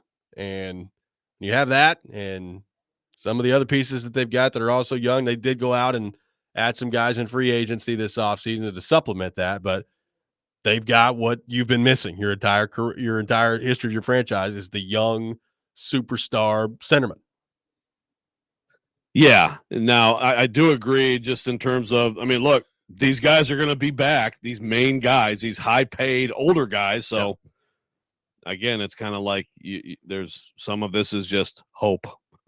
Yes. Hope that, that Forsberg's in a crazy goal drought. As you pointed out, he's making things happen out there. All of a sudden, he's about to go on a heater, and this isn't like a sign of things to come. For example, he's one guy.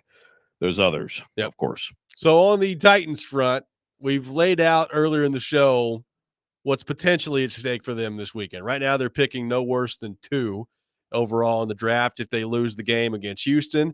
If they win, they could pick anywhere down to 7th in the draft, depending on how some other things go in the league this weekend. It could end up being somewhere in the middle. Bottom line is, though, if you lose the game on Sunday, you're guaranteed to pick no worse than 2nd overall in the draft, and you could pick at the top, depending on what the Patriots end up doing. So a lot on the line from that standpoint on Sunday as it relates to where you're going to be in the draft. So, Joe, I'm just going to throw it to you this way. Like, if you're Brian Callahan and you're looking at your lineup and you're looking at decisions that you have, and he brought up a couple, we've talked about the quarterbacks this morning. He brought up a couple other guys yesterday, kind of fighting through some things that could have some incentives in their contract too. Tony Pollard being one of those guys. How do you view this if you're Callahan? Like, would you quote unquote lean in to rolling out a losing lineup on Sunday, keeping in mind, of course, that the Titans have they've demonstrated they don't need a whole lot of help losing this year. So, like, let's keep that in mind when we're having this discussion. They've done a lot of losing just fine by themselves. But how are you viewing this if you're Brian Callahan? If I'm Callahan, I'm trying to win the game. And I understand the ramifications, but we also talk all the time about a coach in a locker room, right? Stuff like that. And Jeff Simmons, all these guys are coming out here to win this game. Whether there is 8 people in the stands cheering for him or not, whatever it is, draft pick. I mean, they could. I almost said they could care less. I know. They could not care less. So if you're those guys and that's your mindset and you're putting on the Oilers jerseys and you're like, hey, let's get something out of this year, sweep these a-holes, and shut everybody up. And the draft pick is like motivation for them to screw over the draft pick, I swear to you. But if you're those guys and that's how you feel, then how do you feel if the coach screws you over by doing something weird with the lineup, So, I mean, ultimately, like if I was Brian Callahan and I had 100% assurance I was coming back and that this game doesn't mean anything toward that, like 100%. Yeah. Then at least you have to think about it. I'm sure, like, you have conversations with Rand Carthon and Chad Brinker, and it's like, let's be real. Number 2 or even number 1, if the Patriots somehow screw around and win, it sounds pretty good. But I like, if I'm in that position, I'm doing what you do in this league, which is every single week you have 17 games a year and you try to win every single one of them. Yeah, it's really interesting because you're right. Like the players, we've talked about this, and this is not just a Titans thing; it's universal. Like they could not care less about the draft part of this. Go no further and look at the New York Giants last week, right? Like the Giants, They reveled in screwing that over. Right. They reveled in it. So like that is what it is from a player's standpoint. Like it's inarguable to me that the best case for your organization is losing this game on Sunday. Like it's absolutely the best case for your organization is to lose this game on Sunday against Houston and to be guaranteed no worse than the second overall pick. Look, I mean, even for like honestly, in my opinion, and people may disagree with this, and that's fine.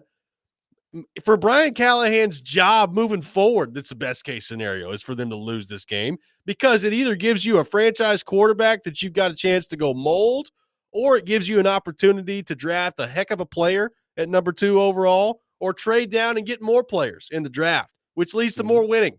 So like Brian Callahan, I think the best scenario for him moving forward is also to lose this game. It's just hard to sell that to your locker room. So what do you do as a coach? Because he may very well believe that too.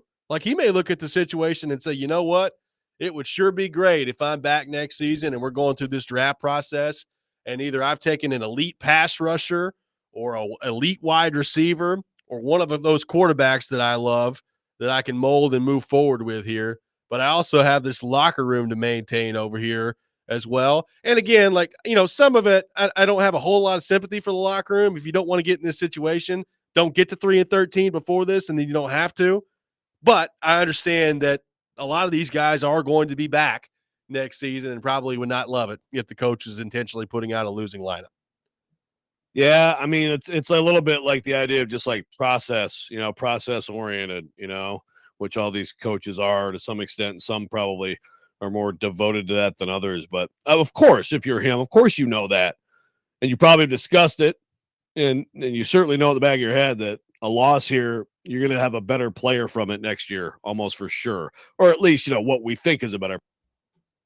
But, yeah, I mean, I just think that you have to, if you're in that position, it's like every single week I'm doing the same thing. Again, like other than lineup stuff, of course. And again, some people think, and maybe the QB thing is this, but other than lineup stuff, when you 3rd and 11, let's try a draw play here. You're going to start calling some wacky losing plays. And I think that it's hard to win in the league, and I think you try to win. And I know it's infuriating. I totally get it. And I understand why fans at this point are like, please no. But I also, again, that is one of the things that I think is great about the NFL, is it's hard to win. And I think that for the most part, the people who are actually playing and coaching these games are devoted to it. Kenny G says, I 100% believe they will win. Can't do anything right. He also said Callahan has already committed to trying to get Ridley and Pollard their contract incentives. I don't know why contract incentives means it's more likely they win, but he did talk about that yesterday. Yeah, we know Ridley's going to play. Pollard's been dealing with an injury, so that's kind of the other part of this is like how healthy is he going to be, and if he is healthy enough to play, how effective is he going to be? Like the contract incentive stuff is its own thing. Like again, the Titans have shown they don't need a whole lot of help losing. Like Calvin Ridley and Tony Pollard playing don't necessarily guarantee that you're winning the game on Sunday, even if it is against a somewhat depleted and or restricted Houston Texans lineup. Like, look, make no mistake, the Titans have full capability of losing this game to a Davis Mills quarterback-led team on Sunday all by themselves without having to do anything to accommodate that. But, it does make it more likely, depending on what the Texans decide to do, like this would just, to me, be a huge black eye on the end of the year, Joe, of you've had to sit through all of this if you're a Titans fan, watch this team have one of, if not the worst year in the history of the franchise since they moved to Nashville here, and you get rewarded at the end of the year in a game that nobody around here wants to win except the players, and you get a win and you go from number 2 overall to number 7 overall in the draft, which would still give you an opportunity to select a pretty darn good player, but it ain't the number 2 overall pick. Yeah. No, look, you should all be very upset when this happens Sunday. So, make sure that Monday you are, could be okay? a doozy. Yeah.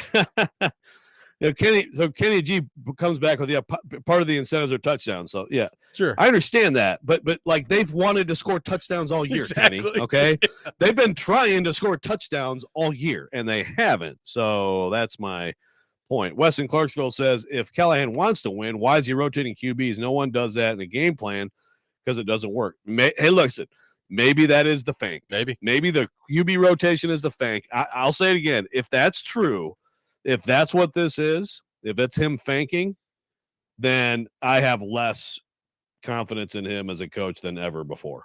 I just think that's super lame. I think I would move out of clean house territory at that point. I think I'd go the other way. Like Callahan, bring him back. Everybody else you can like move on from, but I kind of like some self-awareness around here. That's good. Genius. Mason, that was a great 8-play, 96-yard touchdown drive. Well, let's see how you do in there. You get in there, Will. For some reason, I just feel like Mason needs to come out of the game now. I mean, this would be a heck of an opportunity were he still on the team to run the old patented Malik Willis jet sweep that we saw a couple years ago that ended in total disaster. Be a prime opportunity for it on Sunday. Come up with something like that. You know what's really interesting is what will the reception be for Will Levis? Like if Rudolph starts and then Levis comes in the game, like remember because obviously you just brought to mind the booing of Willis, which I thought was like although I think it was more as booing Vrabel for doing that. But is Levis going to get booed when he comes in the game by the 9 people on hand? Are there going to be enough people in the stands to notice it one way or the other? I don't know. Like it's a look. Point. There will be some brave Titans fans that get out there and go watch this game for no other reason, and it's the last time they'll watch their team play until next August when the preseason rolls around. So I understand that there'll be some Titans fans in there, but I do think, given the factors in play here of 3-13, cold weather / maybe some wet weather on Sunday, it's got an opportunity to be just an all-time bleep show in terms of the attendance at Nissan Stadium. Oh, what a scene. What a scene it will be. JD from Brentwood says, make no mistake, not just the players who want to win, it's also the owner and the front office, along with Callahan knows it. There's one I'd love to know. If you're Amy Adams Strong, say, here, button 1, push this button, you beat the Texans. Or push this button, you lose and you get the number 2 pick at worst. Which one are you pushing, Amy Adams Strong? I'd love to know. I would hope it would be the pick. I would too. But maybe the hatred for that franchise and all the stuff that happened in her hometown, I don't know. I would hope it would be that pick. Now, maybe Carthon, Callahan are different just because, their future, like Amy Armstrong ain't going anywhere. So we all know that. Yeah. We all know they potentially could. But again, like in my mind, what's the difference? Like if you win the game for your job status, it's like, oh, good. They won the last game of the year, so keep them around. It's like, to me, your decision is either largely made or should be largely made on the future of your GM and your head coach for next season by this point if you're Amy Adams Strunk. Like, I don't know what more you need to see. Right. You're either bringing them back or you're not. But, like, is the game Sunday changing that? I mean, you would freaking hope not, man. But let's look at the history of this organization the last 2 years. I know. 615-737-1025. Our phone number, the Rex Rant with Joe Rexrode coming up next. Charles Robinson will be with us at 8 o'clock. All that ahead, Robby and Rexrode, 1025, 1063, the game.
Sometimes he wakes up on the wrong side of the bed.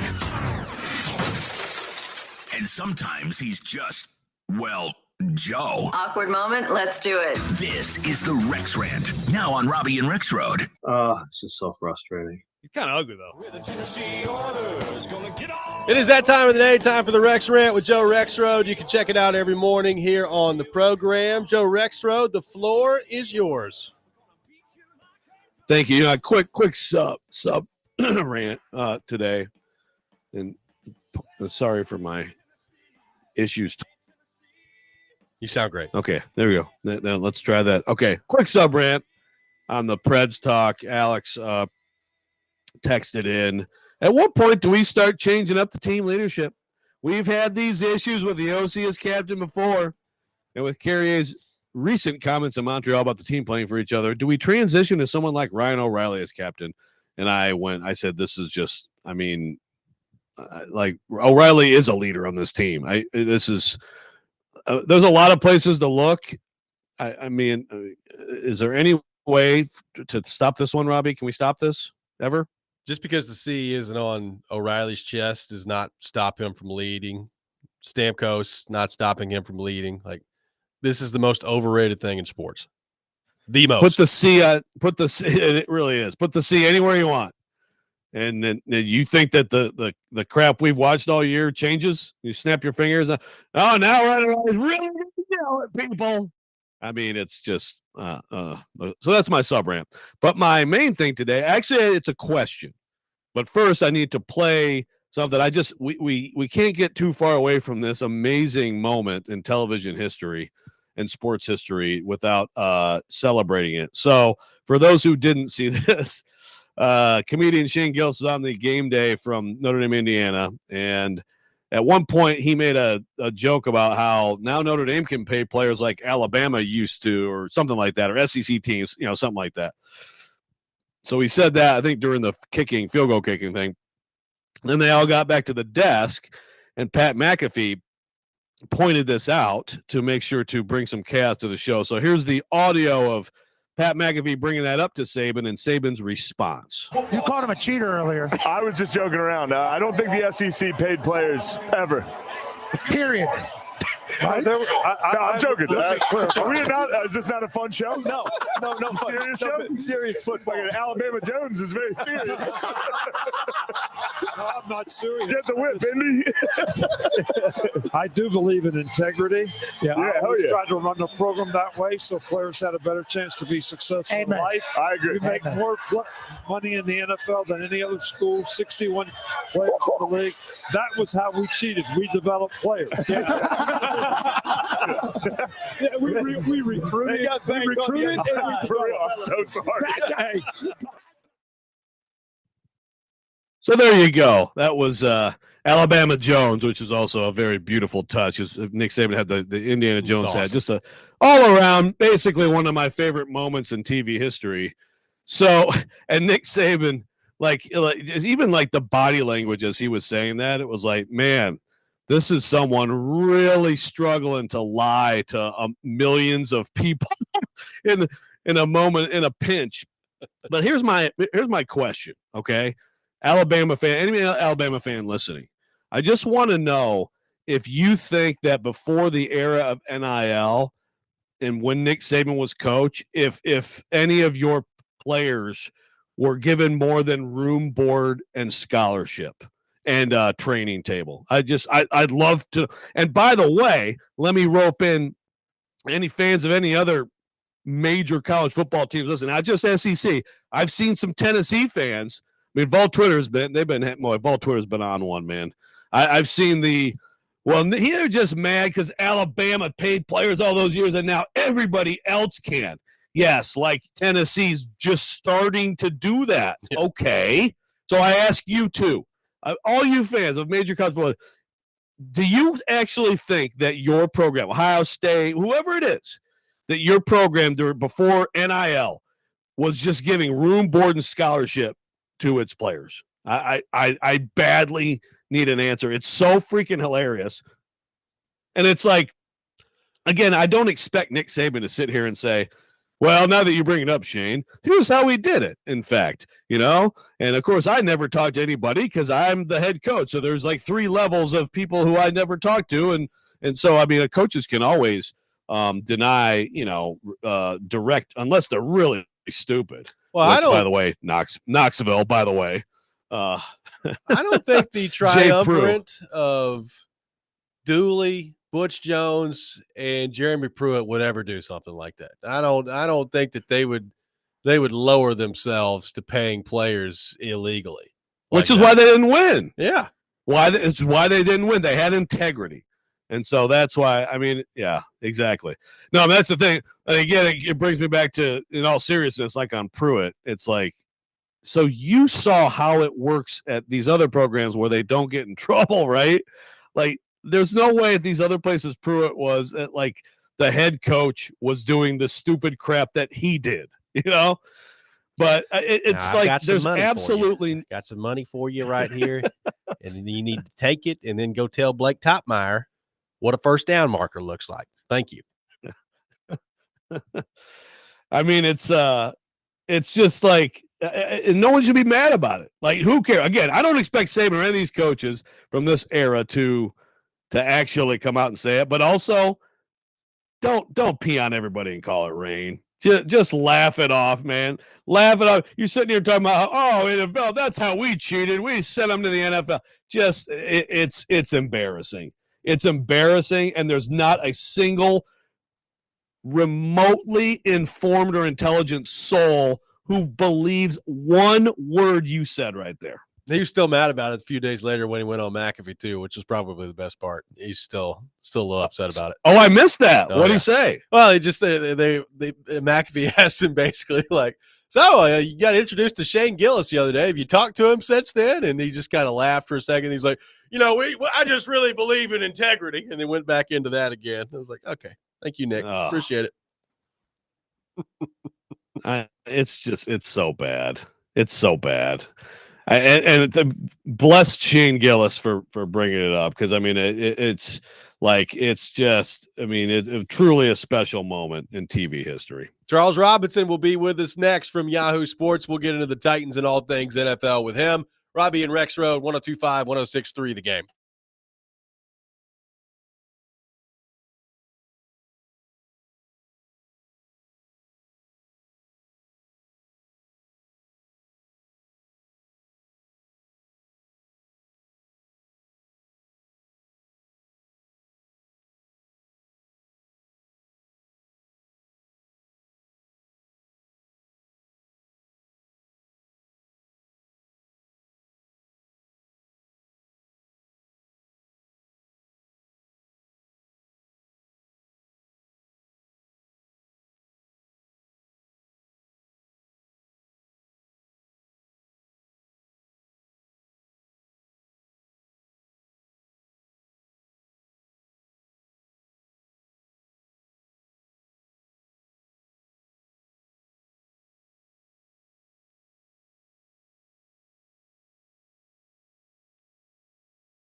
Final hour, Robby and Rexrode, 102.5, 106.3 The Game. Robby Stanley, Joe Rexrode, Nick Keyser here with you on this Thursday morning. We head to our 102.5 The Game phone line, driven by WilsonCountyHyundai.com. Welcome in our friend Charles Robinson from Yahoo Sports. Charles, good morning. Happy New Year. How are you? I'm doing well. Happy New Year, gents. Appreciate you taking time to be with us this morning. So, Charles, on Sunday, the Titans, unless they do something they've not done a whole lot of this year, which is win football games, have a chance to pick no lower than second overall in the draft if they lose to Houston. So I want to ask you about two guys specifically, Shedeur Sanders, Cam Ward. We've talked a little bit about this class in general in terms of quarterbacks, but what have you seen from those two in terms of how you think they'll project in the NFL, and what have you heard about how NFL teams view those two guys near the top of the quarterback prospect list? Yeah, I mean, we've yet to go through, obviously, the combine process, which I always think if there are any quarterbacks that deserve to be near the top, typically get pushed up. I don't think a lot of teams have first-round grades on either player right now. That doesn't mean that they won't be taken in the first round or the top 10 picks or the top 5 picks or potentially in the top 2 or 3 picks. But we've talked multiple times in past shows about how this isn't the greatest draft to go and get a rookie quarterback. The one thing I will say, when you talk to teams, I've compared it to sort of the Pickett class, in some calls and just sort of vetting these guys and asking opinions and upside, downside. And I think they're better than that. Like I've definitely got the feel from teams that it's not a great comparison to the Kenny Pickett / Malik Willis class, when those were the two guys that everyone was talking about going into that draft, and obviously ended up being an extremely poor year for selecting a quarterback. I think both Shedeur and Cam are seen as guys that have maybe more upside than Pickett had at the time. Pickett obviously ended up being the first pick, the only quarterback to go in the first round of that draft. What's interesting, though, is I think when you compare the two, it's a lot of it has to do with like ceilings and floors, and at least from the feedback I've gotten thus far, it's just that Shedeur has that higher floor, but he also has a lower ceiling, whereas Cam Ward's been through a couple of different college teams. Maybe he didn't get the most elite coaching and still hasn't gotten the most elite coaching at this point in his career, and yet he topped out at Miami. He's got a better arm. I think the thought is that he has better arm talent than Shedeur does, maybe a better off-script sort of playmaker, but also the guy that is most likely to get you in trouble. Like, he's going to make some decisions in games where you're just like, why are you throwing the ball like that? He's prone to, at times, throwing it across the field, throwing it across his body, just risking it. Now, can that be coached out of him? Potentially. And that's why he is perceived, I think, at this stage to have the higher ceiling. All depends on, I think, what the flavor is in terms of the quarterback you want, what kind of offense you're running. And I guess, how do they present in the room? What's the leadership like when you sit down with these two guys? And I think Cam Ward, tapping out of his bowl game in the middle of it isn't great.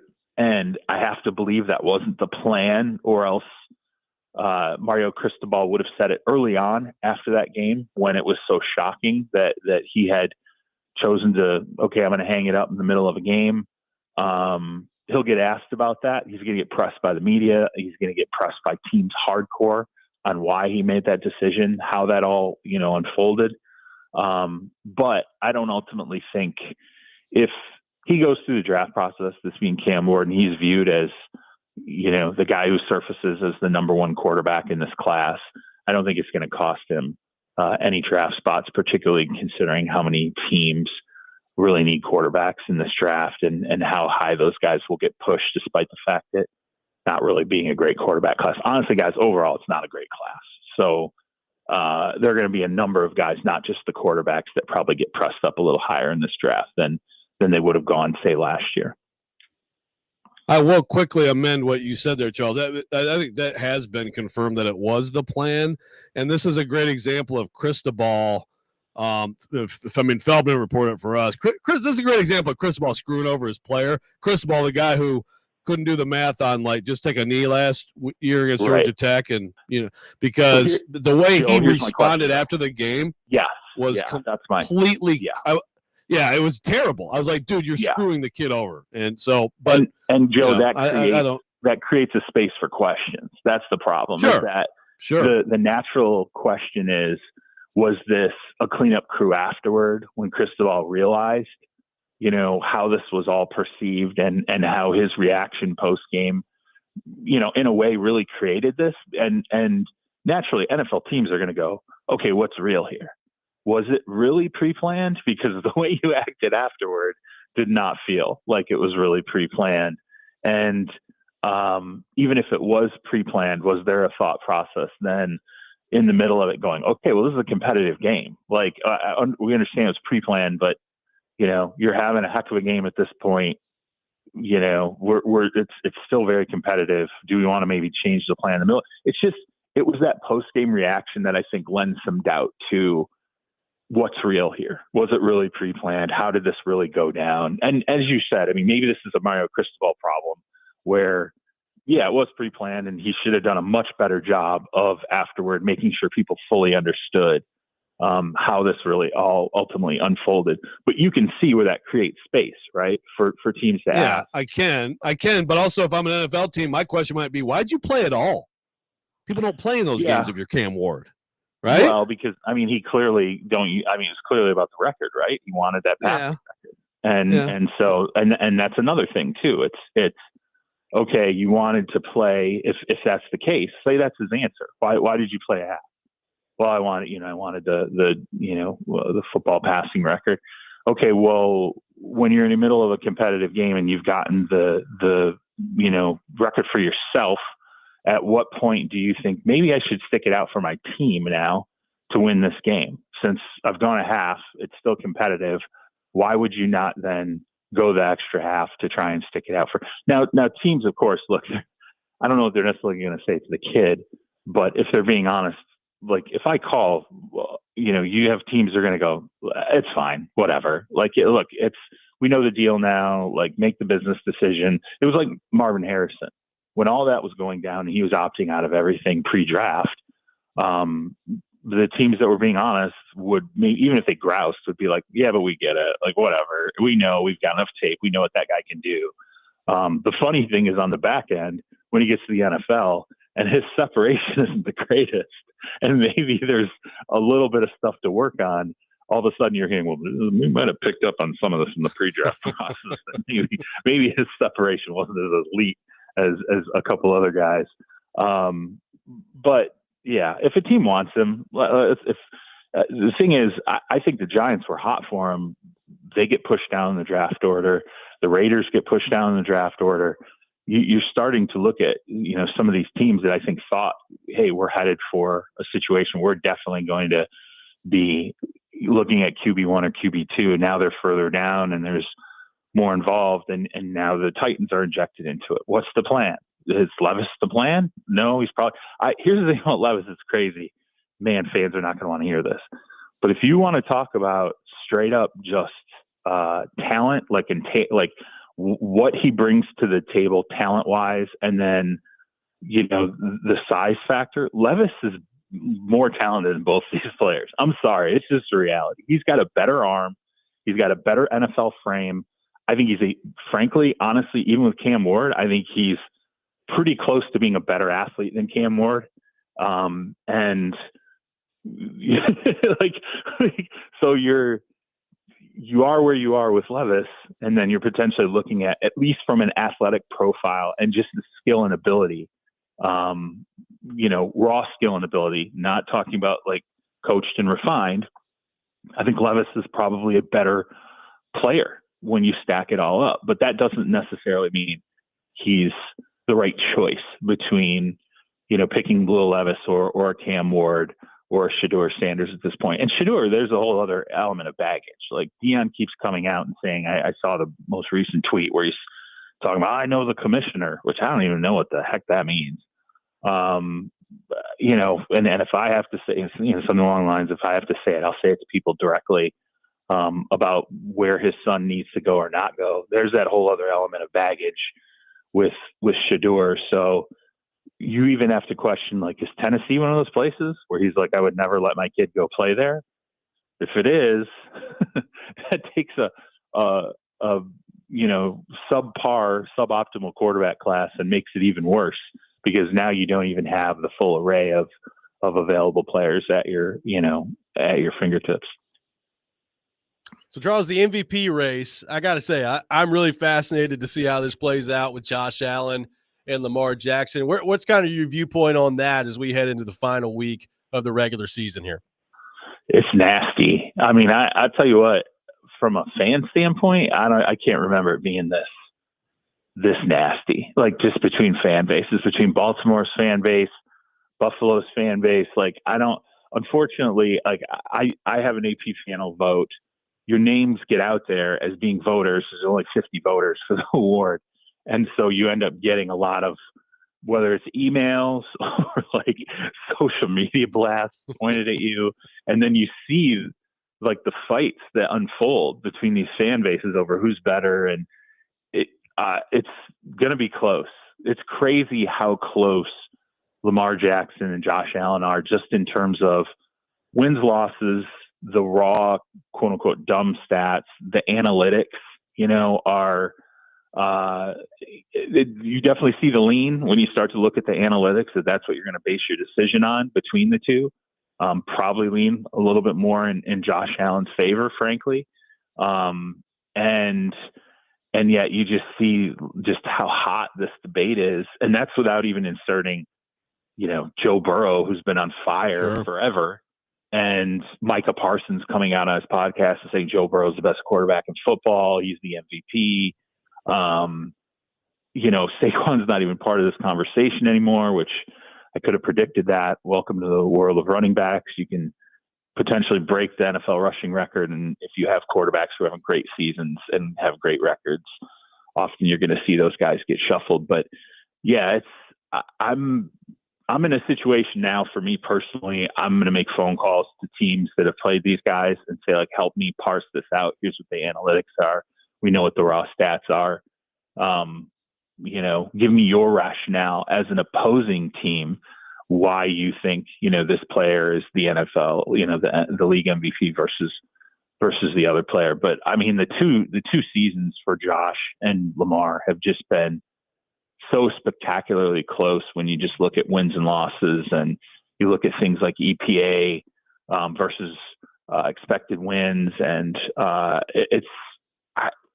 it's just wild. And you know, I hate to say it, but it stinks that you basically have two guys who don't have the ability to, like, it was Detroit. You want them in that Detroit Minnesota game, right? You're like, okay, if you're this close and you're basically neck and neck, is there going to be this deciding moment? You're not really going to get it, because neither of them have that kind of a game in the finale. But I just think it's remarkable. I can't remember. I've had an MVP vote for years. I don't remember it ever being this visceral among fan bases over, you know, which guy really deserves it most. But I do think it's ultimately going to come down between Lamar and Josh. I'm very interested to see where Burrow ends up because of the point system that the MVP voting now has. I'm curious if you'll see a number of voters put Burrow maybe second or third, which, you know, can definitely, when the final tally is done, maybe we'll be surprised about how close Burrow got to winning the award. Yeah, I say you vote for Lamar, but you know, but good luck. It is an incredible. You have to make incredible race. You know, you say vote for Lamar, and I'm telling you right now, I can give you I can go get my notepad right now and give you the counter Josh argument, and it's pretty strong. And which is why it's an incredible race.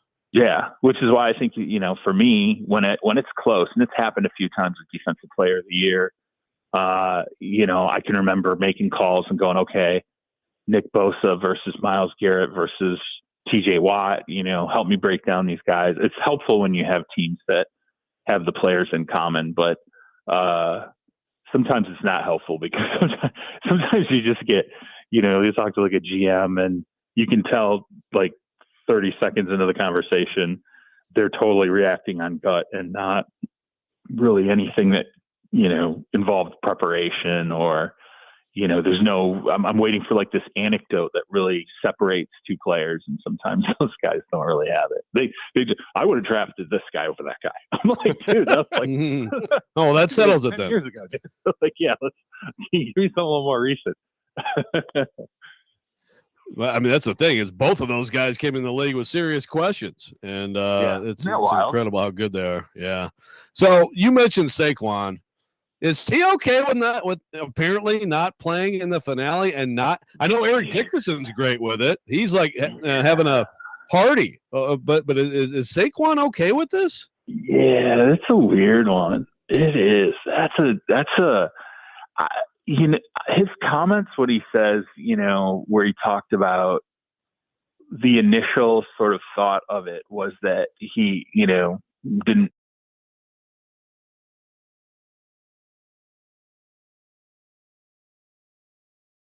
He talked about his family wanting it maybe more than he did, but his initial thought was that he didn't necessarily want to go for it. And then after he had some time to think about it, then all of a sudden he was okay going for it or not going for it.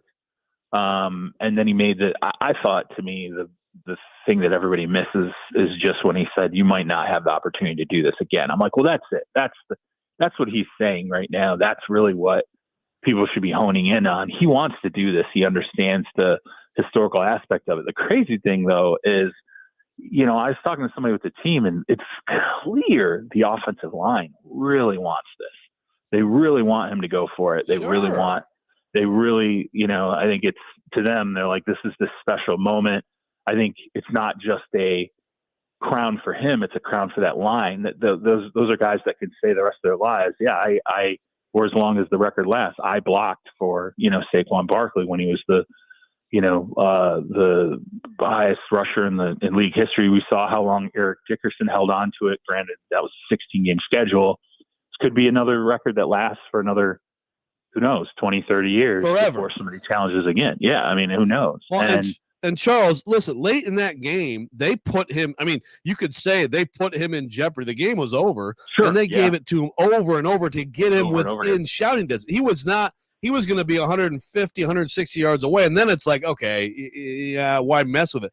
But they put him in harm's way late in that game to get him on the doorstep. So I just don't get it. That's why I'm curious to see. Let's wait and see. Like I'm still not 100% fully convinced that there's not something that happens between now and then where and I know, I don't even think as far as I know, Saquon didn't even practice yesterday. I was looking at the most recent practice reports. He had a DNP. A number of guys did, but it was also noted as sort of rest. Okay, these guys are on rest today. So that doesn't necessarily mean he won't play. I know he's come out and said, it looks like I'm going to be one of the rest guys. And Sirianni has said what he said. But I think the interesting wrinkle here is, I get it. Sirianni is doing what's best for the team if he doesn't play the guy. Understand it. I get that decision. But there is a flip side to this, where if I'm Nick Sirianni, I'm sitting there going, if I don't win the Super Bowl, I potentially get fired. If we flame out early in the playoffs, I potentially get fired. And not only that, I go down in history forever in Philly as being the guy who denied Saquon Barkley the rushing title, the all-time, the single season rushing title. He will be remembered for that. That's true. If they don't win a Super Bowl this year, they don't achieve, or at least make it to, there has to be some significant strides to point at and go, yeah, you know what, we held him out, but look at ultimately what happened in the wake. He will be remembered in Philly. Those fans will never let that go. They'll always say he's the guy who kept Saquon Barkley from winning that rushing title. It's not like it's like Barry Sanders, his rookie season when he was 10 yards from winning the rushing title as a rookie, and he said, "Nope, I'm good." Christian Okoye won it that year, and Barry Sanders, Wayne Fontes tried to put him in, and Barry Sanders said, "No, I'm good, coach. I'm cool." And then Wayne Fawn's like, okay, he's not going to win the single season rushing title as a rookie. No big deal. And I just think this is a completely different animal. And I understand the risk versus reward, but I also think there is an element of a boost that you can get in this because it is a moment that galvanizes the team. You know, people, as long as there's no injury that occurs, I think you can get a little bit of an adrenaline shot in a meaningless game for that team. And you look at Detroit playing the 49ers. Was it a monumental risk? Of course it was. Do I get some of the thought process in Dan Campbell playing everybody like it was a normal game against the 49ers? Yeah, from a mechanics standpoint, I get it, but there's still no denying he took a massive risk in that game. But afterward, you think they weren't happy to go, oh yeah, Fred Warner's caught on tape talking all that trash about us coming into San Francisco and bringing everybody and how they're going to whoop our butts. And then we walk out of here with a win where, our defense played horrible, as bad as it could for a half. And we still boat race these guys out of the stadium. And they walk out of that with a huge amount of momentum going into that Minnesota game in the finale where they got to win it. Whereas if they lose that game, they get pancaked. I don't know. Maybe they go into the Minnesota game on a lull. So there's something to be said about momentum. And I remember the first Super Bowl that Eli won with the Giants. I was talking to Tom Coughlin, and I can't really, because it was like years later, and Coughlin was talking about there was some scenario where he could have like rested some guys, even though they were going to be the last seed in the NFC, and they didn't do it. They played everybody, and Coughlin still maintains he feels like if I hadn't played everybody in that last game, I don't know that we go on to win that Super Bowl. Like, it mattered for us to go in on the right foot, even though we were the last seed in the NFC that year. Charles, last thing for you here. We've gone through the Darnold stuff with you in Minnesota and just the run that he's on. And obviously we'll see what happens on Sunday against Detroit and what they do in the playoffs. I want to ask it from the JJ McCarthy side of this. Do you think that if things continue to go well with Darnold and they decide to commit to him, do they move on from JJ McCarthy this offseason? And if so, how attractive of an option, given the rest of the quarterback market out there, both veteran and in the draft, do you think a JJ McCarthy would be? I don't think they do this offseason. So first and foremost, I don't think Darnold's going anywhere. I think, to me, it was sealed. I'm sorry, but you don't see the locker room celebration embrace last week. Like, that's just not common. You don't even hear about that a lot, where you see guys going absolutely nuts for a guy and hoisting him on their shoulders. And, everyone's seen that video of, Kevin O'Connell standing there kind of looking at it like, wow, like, this is just crazy how this is unfolded. I think he's locked up there. I really do. Even if they, get the 1 seed and they lose their first game, even if, and I know in the past people are going to point and go, well, Case Keenum, they moved off Case Keenum after, I think he went 13-3 that year. And I think they even made the NFC title game that year, and they still moved off Case Keenum. They moved off Kirk Cousins after, of course, the Achilles injury, but he'd had a good year up until that point. It's an organization that'll move off players. I think this is a little different. I think he's fit too well in the Vikings system. So I think bare minimum, he's going to get that franchise tag, and they're going to figure out, okay, we got to commit $40 million to this guy in 2025. It's going to hurt us a little bit in terms of what else we can go and sign around him. Contract extensions are going to have to be put on the back burner for a little bit until we can figure out how we're going to do this, because we might have to sign him to a long-term deal in 2026 or beyond, or God forbid, do another franchise tag. So I think at the very least, they're going to look at McCarthy and they're going to say, we keep the kid. He's not easy to deal because he's coming off a knee injury, the torn meniscus, which has had 2 surgeries in the offseason. So any acquiring team, even with a medical, is going to be like, oh, okay, geez, we're going and getting a kid who didn't play 1 snap, after the preseason because of this knee injury. It's a little dicey. How do we value him at that point? I'd be shocked if they just got some kind of a monster offer for JJ McCarthy because of that. And I also think the Vikings know he's still the emergency option, because the point of bringing Sam Darnold back in 2025, especially if it's on a franchise tag, is you're like, all right, let's get another year of data. Let's see him take another step. If he takes another step in 2025, it's answered. We know there's no question about this. He's our long-term quarterback. Then we sign him and we figure out what ultimately we need to do with JJ. The one wrinkle in this is most teams, when you talk to them about Sam, and if he goes out in free agency, very few believe he'll get more than 2 years of guaranteed money in his next deal, simply because of his past, simply because of the fact that he doesn't bring all these assets with him if he goes elsewhere. So if you're the Vikings, you're probably looking at the same scenario. You're offering them a deal with 2 years of guaranteed money, maybe some kind of a trigger in the third where if there's like a roster bonus, like Kirk Cousins had that $10 million roster bonus that's in 2026 that's ultimately going to free him up in Atlanta. But really he's going to get 2 years of guaranteed money. If you're the Vikings, you're going, okay, well, if we do that deal, that takes J.J. McCarthy through year 3.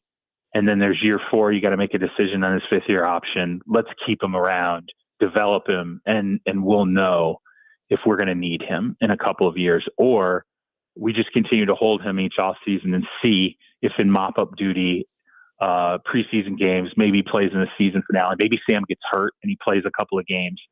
All of a sudden we get some kind of a whopper offer for him, which hasn't happened in a long time with that kind of a quarterback. This isn't like the old days where I can't remember what I hate to even bring it up because I'm struggling to remember what the price was, but like Matt Flynn, there was a time in the NFL where if you had a backup quarterback who was perceived as good, teams would give up the house.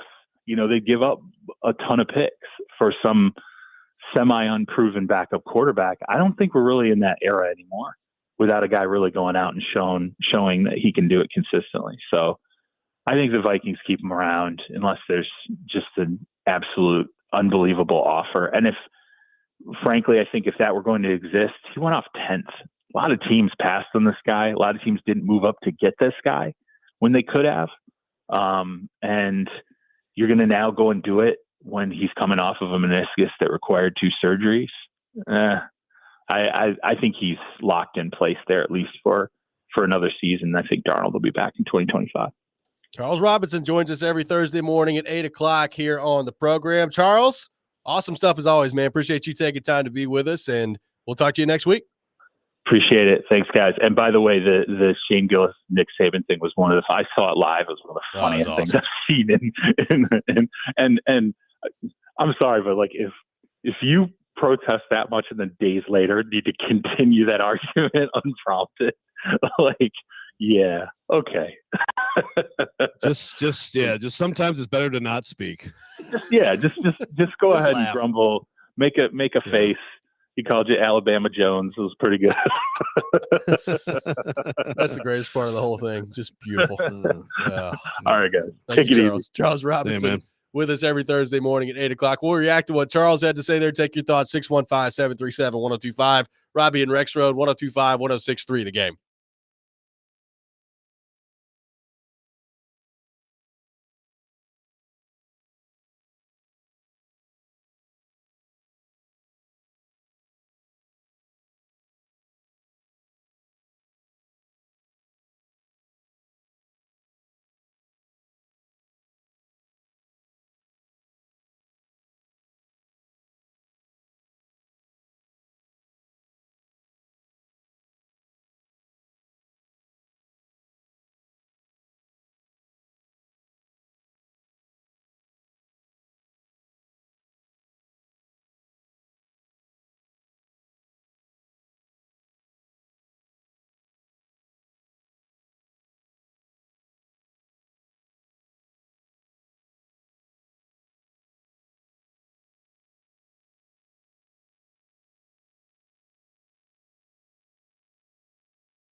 Welcome back in, Robby and Rexrode, broadcasting from our Busy Bee Plumbing, Heating, and Air Conditioning Game Nashville studios. Home of the $99 yearly Beehive membership, where the buzz is always about great service. Appreciate Charles Robinson for being on with us in the last segment. So, Joe, what did you make of Charles' evaluation of Cam Ward, Shedeur Sanders, and what could be in front of the draft part of this for the Titans this year? Also did not sound like he expects J.J. McCarthy to be on the move this offseason either. Yeah, well, the McCarthy thing, yeah, again, that makes total sense to me. I mean, your Packers are, I know these situations aren't exactly the same, but if I'm the Vikings, I'm definitely signing up for, I think, certainly another year, but probably a couple more years of Darnold.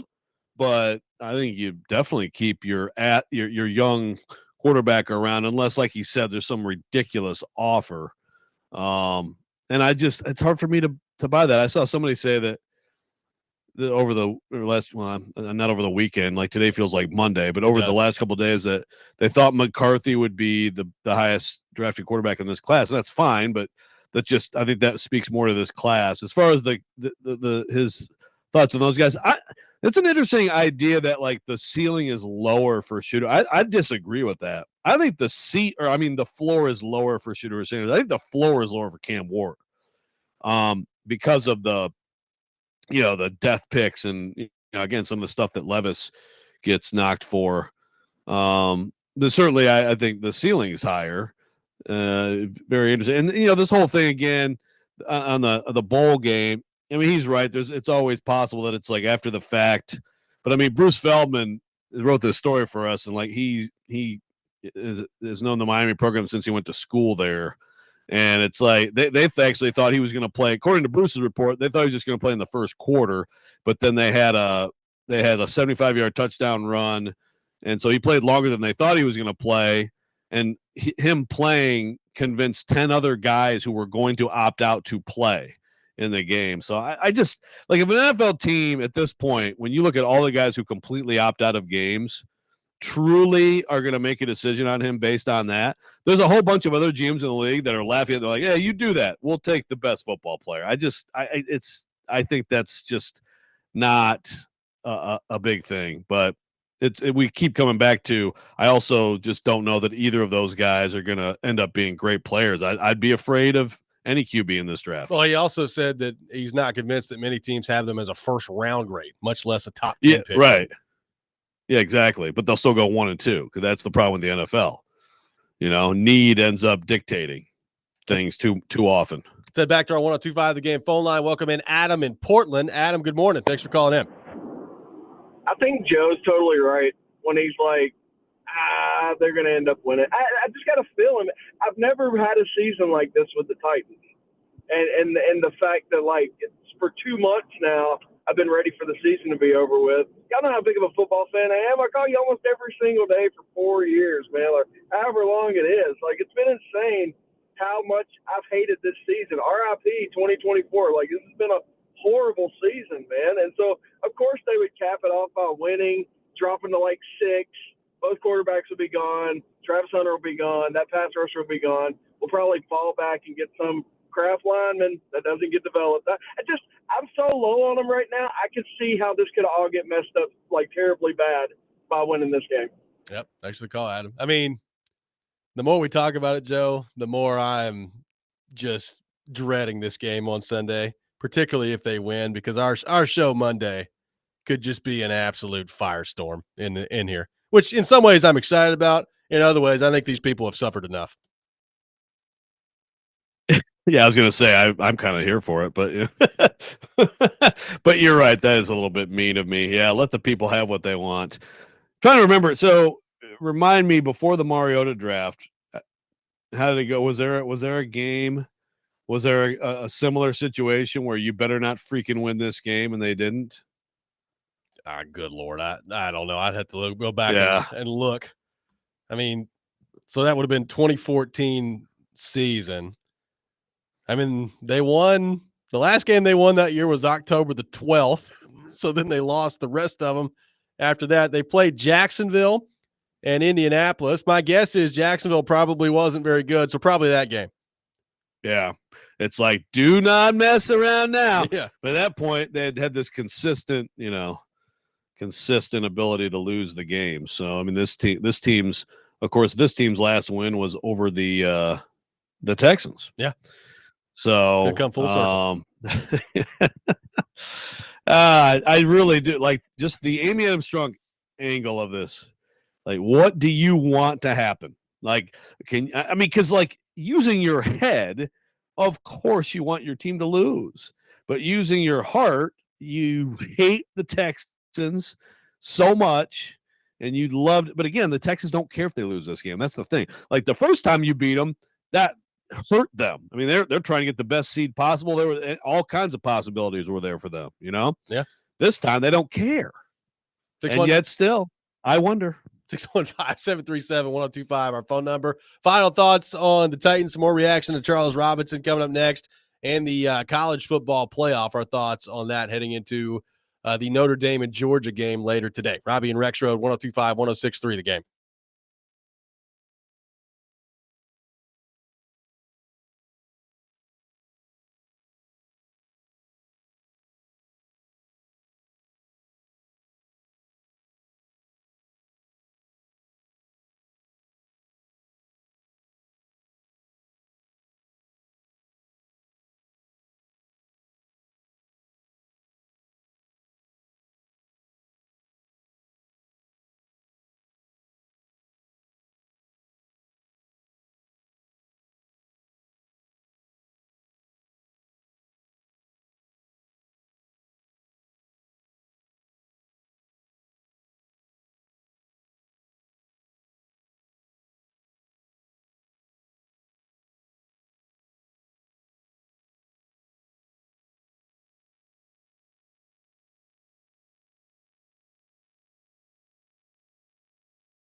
Join Jared Stillman, Chris Sanders, Derek Mason, and John Bon Jovi's in Nashville this Sunday for the pregame show, 9:30 to 11:30. They'll break down the Week 18 matchup against the Texans, give you the latest updates before the game.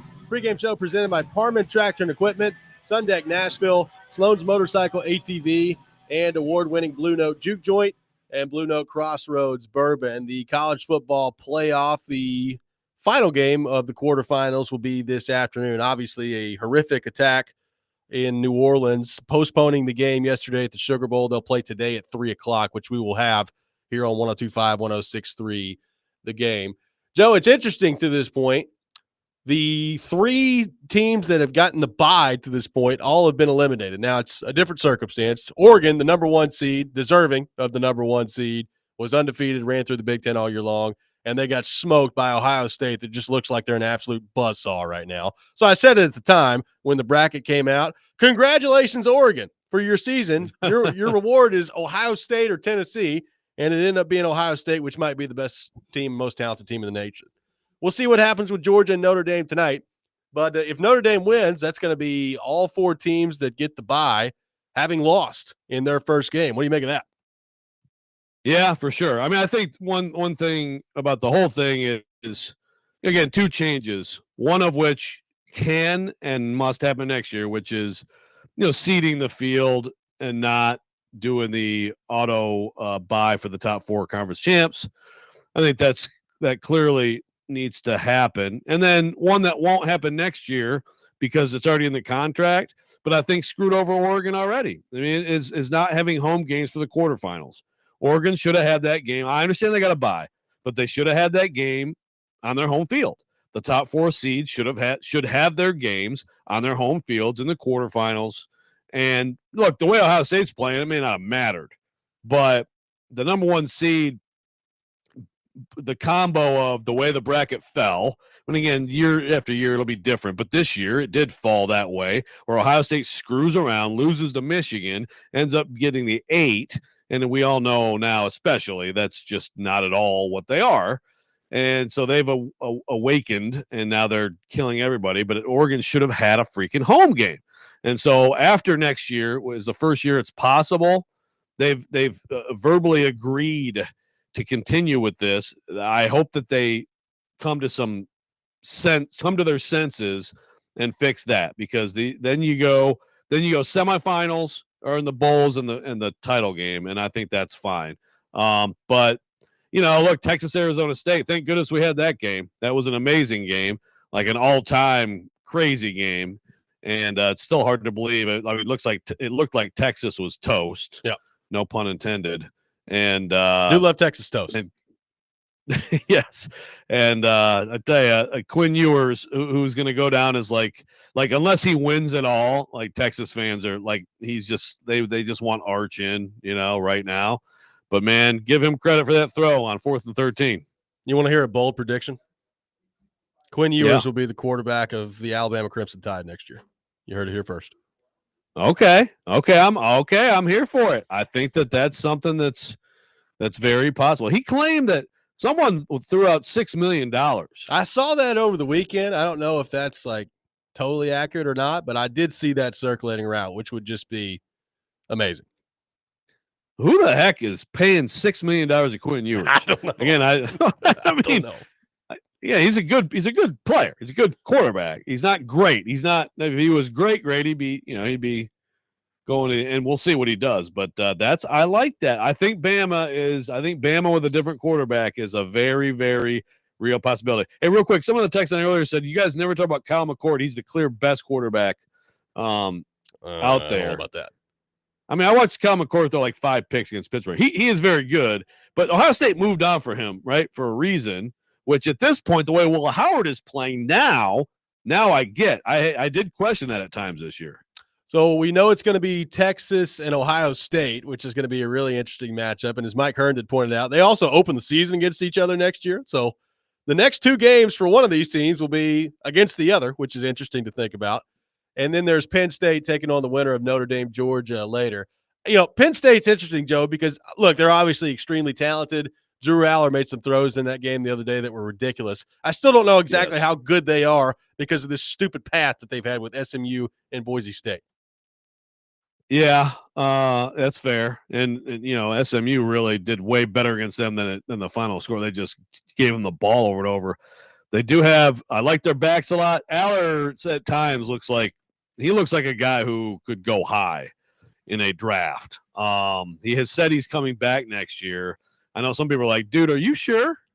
And I tell you what, this happens in hoops, right? Sometimes someone goes on a crazy run to the Final Four, to the national title game, or win it all, and all of a sudden in the NBA draft, like their stock goes through the roof. This happens. What if Drew Aller takes them at least to like the title game and like play just absolutely balls out next game? Man, you might want to think again, but I think they're pretty freaking good. Abdul Carter didn't play most of the game against Boise State. As long as he's okay moving forward, yeah, they got a chance, man. They got a chance to at least get to that last game. That's going to do it for us today. Chasing Big Joe coming up next. You're listening to 102.5, 106.3 The Game.